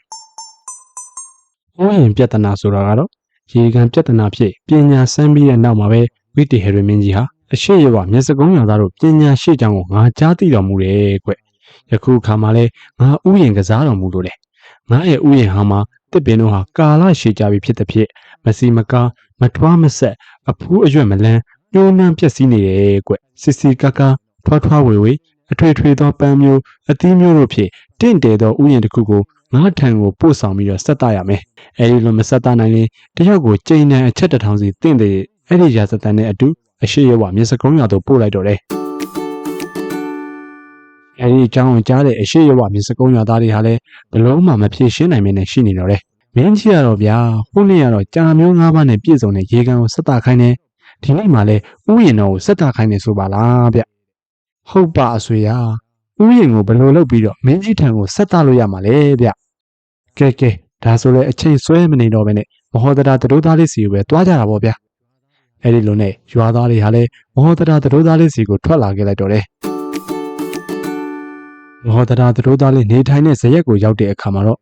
အရှင်မဟောတရာသူတို့သားလေးမင်းကြီးကကျွန်တော်တို့ကိုမေးခွန်းတစ်ခုထပ်မေးလိုက်တယ်ဗျ။ရှေ့တစ်ခါတော့ကတော့ရေကန်တစ်ခုကိုဆက်တခိုင်းတယ်။ယခုတစ်ခါမှလည်းဥယျာဉ်ကိုဆက်တခိုင်းတယ်ဗျ။အဲ့ဒါမဟောတရာသူတို့သားလေးပဲဖြည့်ရှင်းပေးပါဦး။ အဲ့ဒီခါမောဟတရာသူတို့သားလေးကကဲဒါဆိုရင်လည်းဗျာရှေ့ရေကန်ပြဿနာကလိုပဲပြောရဲဆိုရရှိတဲ့သူ၃ယောက်ကိုကျုပ်ထံကိုလွှတ်လိုက်ပါဗျအဲ့ဒီလိုနဲ့အဲ့ဒီ၃ယောက်ရောက်တဲ့အခါမှာတော့မောဟတရာသူတို့သားလေးဟာရေကန်ပြဿနာကဲ့သို့ပဲထို၃ယောက်တို့ကိုလိုအပ်တီတို့ကိုမှားကြားပြီးတော့မင်းကြီးထံကိုစေလွှတ်လိုက်တော့တယ်အဲ့ဒီလိုနဲ့ထိုသူ၃ယောက်တို့ဟာလည်းမောဟတရာသူတို့သားလေးစေခိုင်းသည့်အတိုင်းနန်းတော်ရဲ့အရှိတကားဝါသို့သွားတော့တယ်ပြီးတော့မင်းကြီးကိုတွေ့ခွင့်တောင်းတော့တယ်မင်းကြီးကခွင့်ပြုလိုက်တဲ့အခါမှာတော့အလောတကြီးပုံစံမျိုးနဲ့နန်းတော်ထဲသို့ပြေးဝင်သွားကြတော့တယ်အဲဒီလိုနဲ့မင်းကြီးထံကိုရောက်တဲ့အခါမှာတော့ဘုန်းတော်ကြီးမားလာပါတော့အရှင်မင်းကြီးဖေဟာကျွန်တော်တို့အရှိရဝမြေစကုံရသားတွေဟာအရှင်မင်းကြီးလိုအပ်သောဥယျာဉ်တော်ကိုဆက်တမိဖြစ်ကြောင်းပါဖေဟာဒါကြောင့်ကျွန်တော်မျိုးတို့ရွာသားတွေဟာတောထဲတောင်ထဲမှာဥယျာဉ်တစ်ခုကိုလိုက်ရှာခဲ့ပါတယ်ဖေဟာအဲဒီလိုနဲ့ဥယျာဉ်တစ်ခုကိုတွေ့တဲ့အခါမှာတော့ကျွန်တော်မျိုးတို့အရှင်မင်းကြီးထံဆက်တဖို့အတွက်ဒုံးတော်တွေနဲ့ခြီးပြီးတော့ဖမ်းဆီးခေါ်ဆောင်ခဲ့ပါတယ်ဖေဟာဒါပေမဲ့ဥယျာဉ်ဟာတောရန်ဥယျာဉ်ဖြစ်တဲ့အတွက်မြို့အနီးကိုရောက်တဲ့အခါမှာတော့စင်တန်းမြင်းတန်းလူတန်းတွေကိုကြားပြီးတော့ကြောက်လန့်၍ရုန်းကန်နေကြမှာဖေ။ဒါကြောင့်အရှင်မင်းကြီးရဲ့ဥယျာဉ်ဟောင်းနဲ့မြားခေါ်နိုင်မှုအတွက်အရှင်မင်းကြီးရဲ့ဥယျာဉ်ဟောင်းကိုကျွန်တော်မျိုးတို့အားပေးသနာတော်မူပါဖေ။အဲ့ဒီလိုလျှောက်ထားလိုက်တော့အဲဒီစကားကိုကြားလင်းဝိဒေဟရမင်းကြီးကအချင်းတို့ငါထီးနှံစိုးစံခဲ့ဒီမှာကြာပါပြီကွ။တော်တွေကရိုင်းဆိုင်တဲ့ဥယျာဉ်ကိုရင်ကြီးတဲ့ဥယျာဉ်နဲ့မြားခေါ်ရတယ်လို့တခါမှမကြားဘူးပါဘူး။ရိုင်းဆိုင်တဲ့စင်တွေကိုသာရင်ကြီးတဲ့စင်နဲ့မြားခေါ်တယ်လို့ကြားဘူးပါတယ်ကွ။တင်းတို့မဖြစ်နိုင်တာကိုရှောက်တင်နေကြတာပဲအဲ့ဒီလိုပြောကြားလိုက်တော့တယ်အဲ့ဒီခါမှာအရှိရဝမြေစကုံးရွာသားတွေကဘုံတော်အလွန်အင်မတန်ကြီးမားသောအရှင်မင်းကြီးပင်ဥယျာဉ်တော်ကိုခေါ်ဆောင်ရမရဘူးဆိုရင်ကျွန်တော်မျိုးတို့ဘုံနှိမ်သောအရှိရဝမြေစကုံးရွာသားတွေဟာအရှင်မင်းကြီးကိုဥယျာဉ်ဘလွန်လို့ဆက်တနိုင်မှာမလဲဖေ။အဲ့ဒီလိုရှောက်ထားလိုက်တော့တယ်အဲ့ဒီအခါမင်းကြီးကအလွန်သဘောကျပြီးတော့ဒီဥယျာဉ်ပြဿနာကိုဘသူစီရင်တာလဲကွအမှန်တိုင်းရှောက်တင်ကြစမ်းမှန်လားပါအရှင်မင်းကြီးဖေ။ကျွန်တော်တို့အရှိရဝမြေစကုံးရွာကတထေသားမဟောတရာလေးကစီရင်ကြောင်းမှာဖေ။အဲ့ဒီလိုရှောက်ထားလိုက်တော့တယ်အဲ့ဒီခါမှာတော့ဝီဒီဟရမင်းကြီးဟာအလွန်အားရဝမ်းသာပြီးတော့မဟောတရာသူတို့သားလေးကိုနန်းတော်ကိုခေါ်ယူမဲ့ကိစ္စကိုတေနကအမတ်ကြီးနဲ့တိုင်ပင်ပြန်တယ်ဒီခါမှာလဲတေနကအမတ်ကြီးကအကြောင်းမျိုးမျိုးပြပြီးတော့ညင်းနေတော့တယ်ဒါကတော့ဖះလောင်းမဟောတရာသူတို့သားလေးရဲ့ဥယျာဉ်ပြဿနာဖြေရှင်းခိုင်းမဲ့ဖြစ်ပါတယ်ဗျကျွန်တော်ရဲ့ channel လေးကို like and subscribe နဲ့အားပေးခဲ့ပါအောင်ဗျအားပေးတဲ့တယောက်ချင်းစီတိုင်းကိုအထူးပဲကျေးဇူးတင်ရှိပါတယ်ဒီနေ့မှာတော့ဝီဒီဟရမင်းကြီးဟာမဟောတရာသူတို့သားလေးကိုခေါ်ယူလိုသောဆန္ဒလွန်စွာပြင်းပြလာတော့တယ်အဲ့ဒါနဲ့တေနကအမတ်ကြီးကိုခေါ်ပြီးတော့တိုင်ပင်တော့တယ်ကမိန်မတ်ကြီးမဟောတရာသူကမိန်လေးကိုယခုဆောင်ယူတော့ကောင်းမြင်မဟုတ်တော့ခွအဲ့ဒီအခါတေနကအမတ်ကြီးကအရှင်မင်းကြီးရဲ့စိတ်တော်ကဆောင်ယူတော်မူလို့တော့ဆောင်ယူတော်မူပါဖေဟာဒါပေမဲ့ကိုရိုတိုင်းကြွပြီးတော့ဆောင်ယူခြင်းကမပြုတ်ပါနဲ့ဖေဟာဒါဆိုရင်ဘလို့ခေါ်ဆောင်ရမှာလဲကွမှန်လားပါအရှင်မင်းကြီးဖေဟာအရှိရဝမြေစကုံးရွာကိုမြင်းကောင်းတစ်စီးနဲ့တထေးကောင်းတစ်ယောက်ဆက်သားရမယ်လို့အမိန့်တော်ဆင့်လိုက်ပါဖေ။အဲဒီလိုနဲ့အရှိရဝမြေစကုံးရွာကိုအမိန့်တော်ပါလိုက်တော့တယ်။အဲဒီလိုနဲ့မင်းကြီးရဲ့စေချချက်အရမင်းချင်းတို့ဟာအရှိရဝမြေစကုံးရွာကိုသွားပြီးတော့အမိန့်တော်ဆင့်ဆိုတော့တယ်။အသင်တို့သည်မြင်းကောင်းတစ်စီးနဲ့တထေးကောင်းတစ်ယောက်ကိုမင်းကြီးထံဆက်သားရမယ်။အမိန့်တော်အဲ့ဒီလိုနဲ့ရွာသားတွေဟာလည်းမဟောတရာသူတို့သားလေးကိုပဲအကူအညီတောင်းကြတော့တယ်။အဲ့ဒီစကားကိုကြားလင်းမဟောတရာသူတို့သားလေးကမင်းကြီးကငါ့ကိုရောခမဲတော်ကိုရောမြင်လို့တယ်ဆိုတာကိုသိပြီးတော့မိမိရဲ့ဖခင်တန်းတို့သွားကခမဲတော်မင်းကြီးကခမဲတော်ကိုရောသားတော်ကိုရောမြင်လို့တယ်ဗျ။ဒါကြောင့်ခမဲတော်ကသားတော်ထက်အရင်သွားနေမှာဗျ။အဲ့ဒီလိုသွားရင်လဲလက်ချီတက်တက်မသွားပဲနဲ့လက်ဆောင်ပန်းနာများကိုယူသွားပါဗျ။မင်းကြီးထံသို့ရောက်ရင်လဲခမဲတော်ကမင်းကြီးတက်မှတ်ထားသောနေရာ၌ထိုင်နေတော်မူပါဗျပြီးတော့တားရောက်လာရင်လည်းအဖေရဲ့နေရာကိုတားကိုဖယ်ပေးပါဗျကောင်းပြီသားတော့ငါသားရဲ့သဘောတိုင်းပါပဲကွဒါဆိုရင်အဖေသွားနေတော့မယ်နော်အဲဒီလိုနဲ့မဟောတရာရဲ့အဖေဟာရှေ့ရနေသွားနေတော့တယ်အဲဒီလိုနဲ့မဟောတရာသူခမိန်လေးရဲ့အဖေနန်းတော်ကိုရောက်တဲ့အခါမှာတော့မင်းကြီးကမဟောတရာသူခမိန်လေးကိုမေးတော့တယ်တထေးကြီးကလည်းမဟောတရာသူခမိန်လေးမကြာမီရောက်မယ့်အကြောင်းကိုရှောက်တင်ထားလိုက်တော့တယ်အဲဒီအခါဝိတေဟရမင်းကြီးကအလွန်နှစ်သက်သည်ဖြစ်ပြီးတော့တထေးကြီးကိုတင့်လျောက်ပတ်သောနေရာ၌နေရာပေးထားလိုက်တော့တယ်။တထေးကြီးထွက်သွားပြီးမကြာမီမဟောတရာသူခမိန်လေးကလည်းမြင်းရထားစီးပြီးတော့ထွက်လာတော့တယ်။အဲဒီလိုနဲ့လမ်းမှာမြည်တကောင်ကိုတွေ့ရှိတော့တယ်။အဲဒီလိုနဲ့အဲဒီမြည်ကိုဖမ်းဖျားလေးနဲ့ပတ်ပြီးတော့နန်းတော်ကိုယူဆောင်ခဲ့တော့တယ်။မကြာမီချိန်တွင်းမှာပဲမဟောတရာသူတို့သားလေးလည်းနန်းတော်သို့ရောက်ရှိလာတော့တယ်။မဟောတရာသူခမိန်လေးနန်းတော်သို့ရောက်သည့်အခါမင်းကြီးကကောင်းစွာစီးကြိုပြီးတဲ့နောက်ချစ်သားသူခမိန် တင်ကတင့်လျောက်ပဲတော့နေရာကိုတိတဲ့ဖြစ်ကြည့်ရှုရတာထိုင်လောအဲဒီအခါတထေးကြီးကတားဖြစ်သူမဟောတရာသတို့သားလေးကိုနေရာဖယ်ပြီးတော့တယ်မဟောတရာသတို့သားလေးကလည်းသူ့ရဲ့ဖခင်နေရာမှာပဲဝင်ထိုင်လိုက်တော့တယ်အဲဒီအခါတင်ကအမကြီးနဲ့တကွပရိသတ်အပေါင်းတို့ကလောင်ပြောင်ရီမောကြတော့တယ်ဝီဒီဟရီမင်းကြီးကလည်းထိုအပြုတ်မှုကြောင့်မျက်နှာပြက်နေရတော့တယ်မဟောတရာဒုက္ခမိန်အဖရဲ့နေရာကိုယူတာကောင်းသလားကွအဲဒီအခါမဟောတရာဒုက္ခမိန်လေးကအရှင်မင်းကြီးဖေနေရာတိုင်းမှာတားထက်အဖကမြတ်တယ်လို့ထင်ပါသလားဖေအဲဒီအခါဝိတေဟရမင်းကြီးကနေရာတိုင်းမှာတားထက်အဖကမြတ်တာပဲကွအဲဒီအခါမဟောတရာဒုက္ခမိန်လေးကအရှင်မင်းကြီးဖေကျွန်တော်တို့ကိုမြင်းကောင်းတစ်စီးနဲ့တထေးကောင်းတစ်ယောက်ပို့ဆက်သားရမယ်လို့စေတော်မူသည်မဟုတ်ပါလားဖေအဲဒီလိုပြောပြီးတော့လမ်းမှာယူဆောင်လာတဲ့မြေကိုနန်းတော်သို့သွင်းစေတော့တယ်အရှင်မင်းကြီးဖေဤမြင်းနဲ့အာဇာနေမြင်းမတို့ပေါင်းဖက်ရမှရလာတဲ့အတထုမြင်းနဲ့ဒီမြင်းဟာဘယ်ဟာကပို့ပြီးတော့တန်မိုးကြီးပါတလဲဖေအဲဒီလိုရှောက်ထားလိုက်တော့တယ်အဲဒီအခါမှာမင်းကြီးကဒုက္ခမေအတထုမြင်းကအစများစွာတန်မိုးကြီးပါလေမှန်ပါရှင်မင်းကြီးအမှန်စစ်စစ်အားဖြင့်အခြေအနေကိုလိုက်ပြီးတော့ထိုက်ရာတင်ရာအမြင့်အကျုပ်ကိုယူရမှာပါရှင်မင်းကြီးဖေဒါကိုအရှင်မင်းကြီးရဲ့အမတ်တို့ကမသိတဲ့အတွက်ရင်မောလောင်ပြောင်နေကြတာပါဖေအမှန်တကယ်တော့ဖခင်ရဲ့နေရာကိုမယူသေးတဲ့သဘောနဲ့ယူတာမဟုတ်ပါဘူးအရှင်မင်းကြီးဖေမင်းကြီးကမြင်းကောင်းတစ်စီးနဲ့တထေးကောင်းတစ်ယောက်ကိုဆက်တစေလို့တဲ့ပြဿနာကိုဖြေရှင်းပြလို့တဲ့အတွက်ဖခင်ရဲ့နေရာကိုယူရချင်းသာဖြစ်ပါတယ်ဖေအဲဒီလိုရှောက်ထားလိုက်တော့တယ်ထိုအခါမှမင်းကြီးရဲ့မျက်နှာတော်ဟာရွှင်ပြဖြစ်လာပြီးတော့မဟောတရာရဲ့ဖခင်တထေးကြီးကိုမြို့စားမင်းအဖြစ်ခန့်အပ်လိုက်တော့တယ်မဟောတရာသတို့သားကိုလည်းမွေးစားသားတော်အဖြစ်မွေးစားတော်မူလိုက်တော့တယ်အဲဒီအချိန်မှစပြီးတော့မဟောတရာဒုက္ခမင်းဟူ၍ကြော်စောထင်ရှားလာတော့တယ်ဒါကတော့မဟောတရာသတို့သားလေးရဲ့မြင်းပြဿနာဖြည့်ရှင်းခန်းပဲဖြစ်ပါတယ်ဗျကျွန်တော်ရဲ့ channel လေးကို like and subscribe နဲ့အားပေးခဲ့ပါအောင်ဗျအားပေးတဲ့တယောက်ချင်းစီတိုင်းအထူးပဲကျေးဇူးတင်ရှိပါတယ်ဒီပြဿနာကိုဖြေရှင်းပြီးတဲ့နောက်မှာပဲဝိတေဟရမင်းကြီးဟာအားရဝမ်းသာရှိသဖြင့်မဟောတရာရဲ့အဖေကိုအရက်လေးမျက်နှာရွာနယ်နိမိတ်အရှိတိုင်းအရှိဝမြစ်စကုံးရွာကိုဥကင်းရာဇပလင်ထီးဖြူသာကျွင်းစေမင်းတို့အဆောင်အယောင်ဖြစ်ငါကဲ့သို့စိုးစံလေအဲ့ဒီလိုပြောပြီးတော့တိရိဝနာတထေးကြီးရဲ့လက်၌နန္တာပေါင်းအမွှေးပေါင်းရည်တို့ဖြင့်စီစဉ်ထားသောဗိတ်သက်ရည်သွင်းရည်ပေးလိုက်တယ်တထေးငယ်တစ်ထောင်တို့ကိုလည်းတထေးကြီးရဲ့အလုံကျွေးအချမ်းအရံအလုံငါလက်ဖွဲ့ပေးလိုက်တယ်ဖះလောင်း၏မဲတော်သူဝနာဒေဝီတထေးမအားလဲမိဖုရားတို့၏အဆောင်အယောင်အဝိအစားတို့ကိုပို့လိုက်တော့တယ်အဲဒီလိုနဲ့ဝီဒီဟရမင်းကြီးဟာမဟောတရာရဲ့မိဘနှစ်ပါးကိုချီးမြှောက်ပေးအပ်လိုက်တော့တယ်အဲ့ဒါပြီးတဲ့နောက်မှာတော့ဝီဒီဟရမင်းကြီးဟာတထေးကြီးတင့်ရဲ့သားမဟောတရာကိုငါရဲ့သားပြုပြစေငါအားပေးလောအဲ့ဒီလိုတောင်းလိုက်တော့တယ်အဲဒီအခါမှာတိရိဝနာတထေးကြီးကအရှင်မင်းကြီးဖေကျွန်ုပ်ရဲ့သားမဟောတရာကယခုကတွင်၌မိခင်တို့၏မြမစင်သေးပါဖေ။နောင်ရွယ်ရောက်မှအရှင်မင်းကြီးရဲ့ထံမှာဆွေးမြဲထမ်းရွက်ပါလိမ့်မယ်ဖေ။ယခုတော့ကြိုးမွေးပြုစုပြစေအောင်အရှင်မင်းကြီးဖေ။အဲဒီလိုလျှောက်ထားလိုက်ရင်ဝိတေဟရမင်းကြီးဟာတထေးကြီးဤမဟောတရာအားယနေ့မှစပြီးတော့မြည်သည့်အမှုကိုမှတင်မစိုးရင်နဲ့တင်းရဲ့အိမ်မှာကြွေးမွေးပြုစုသည့်ထက်သာ၍ငါကမဟောတရာကိုရင်သွေးသားရင်ကဲ့သို့ကောင်းစွာကြွေးမွေးပြုစုမယ်ကွ။မဟောတရာကိုငါကကိုမွေးသောသားနဲ့အတူချစ်ခင်မြတ်နိုးတော်မူတယ်ကွ။ဒါကြောင့်မစိုးရိမ်ပါနဲ့ကွ။အိမ်တို့ပြန်ပြီးတော့ငါကဲ့သို့စိုးစံလျက်ချမ်းသာစွာနေလော။အဲ့ဒီလိုပြောကြားလိုက်တော့လေ။အဲ့ဒီအခါတိရိဝနာတထေးကြီးကလည်းမင်းကြီးရရှိခိုးပြီးရင်အရှိရဝမြစ်စကုံးရွာသို့ပြန်မှုပြင်တော့တယ်။မိမိရဲ့အိမ်တို့မပြန်ခင်မိမိရဲ့သားအရင်ဖြစ်သောမဟောတရာဒုက္ခမင်းကိုမိမိရဲ့ရင်ခွင်၌ထားလျက်ချစ်တာမင်းဟူသည်ကမျက်နှာအစိမ်းအကျက်မရွေးဘူးကွ။မင်းခွင်မကုန်းလေးအလင်းတဆော့အမျက်ထွက်တတ်တယ်အကျွင်းစုံမယုံနဲ့ကွမမေ့မလျော့လုံးလာပြုတ်ပြီးတော့နေထိုင်ချက်သားကြီး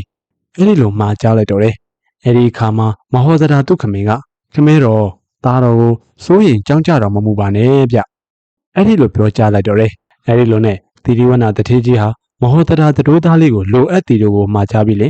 တထေးအချမ်းရန်တစ်ထောင်နဲ့ပါစီနာရဝမြစ်စကုံးရွာသို့ပြန်ပြီးလင်မင်းပေးရသောစီစဉ်၌ရွာမင်းအဖြစ်နေလေတော့တယ်တိရိဝနာတထေးကြီးသွားပြီးနောက်ဝီတီဟရမင်းကြီးဟာမဟောတရာဒုက္ခမင်းလေးကိုခေါ်ပြီးလင်ချစ်သားဒုက္ခမင်း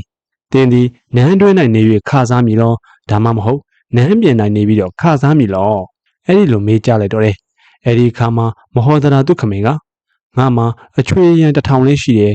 ငါမှာဖွားပတော်အချွေရန်1000နဲ့တူအထိန်တော်တွေလည်းရှိတဲ့အတွက်နန်းတွင်းမှာနေရမသိဟုကြံပြီးတော့အရှင်မင်းကြီးဖေဟာအပြင်ကသာနေပြီးတော့ခစားလိုပါတယ်ဖေဟာအဲ့ဒီလိုရှောက်ထားလိုက်တော့တယ်မဟောဒရာသူတို့သားရဲ့စကားကိုကြားလဲဝိဒေဟရမင်းကြီးကလွန်စွာဝမ်းမြောက်ပြီးတော့မဟောဒရာဒုက္ခမိန်နေကိုတင့်တင့်လျောက်ပတ်သောနေရာကိုရွေးချယ်ပြီးလင်းမင်းသားတို့ကဲ့သို့ချီးမြှောက်လျက်အိမ်ကိုကောင်းမွန်စွာဆောက်လုပ်လျက်မဟောဒရာသူတို့သားအားအကြီးအကျက်အထိန်တော်အလုတ်ကျွေးများနဲ့တကွဖွားဘက်တော်1000ချန်ရန်လျက်နေစေတော့တယ်မဟောဒရာ၏အချံရံများနဲ့ဖွားဘက်တော်1000တို့ကိုလည်းရိတ်ခါများလုံလောက်အောင်ပေးတော့တယ်မဟောဒရာသူတို့သားကလည်းထိုနေ့မှစပြီးတော့နေတိုင်းမပြတ်မင်းကြီးကခစားနေတော့တယ်အဲဒီလိုနဲ့ဝိဒေဟရမင်းကြီးမှာကုခမိန်9ယောက်ဖြစ်လာတော့တယ်ဒါကတော့မဟောဒရာဒုက္ခမိန်မင်းကြီးထံသို့ရောက်စမှာပဲပထမအကြိမ်ချီးမြှောက်ခြင်းခံရခြင်းပဲဖြစ်ပါလေဗျကျွန်တော်ရဲ့ channel လေးကို like and subscribe နဲ့အားပေးခဲ့ပါအောင်ဗျအားပေးတဲ့တယောက်ချင်းစီတိုင်းကိုအထူးပဲကျေးဇူးတင်ရှိပါတယ်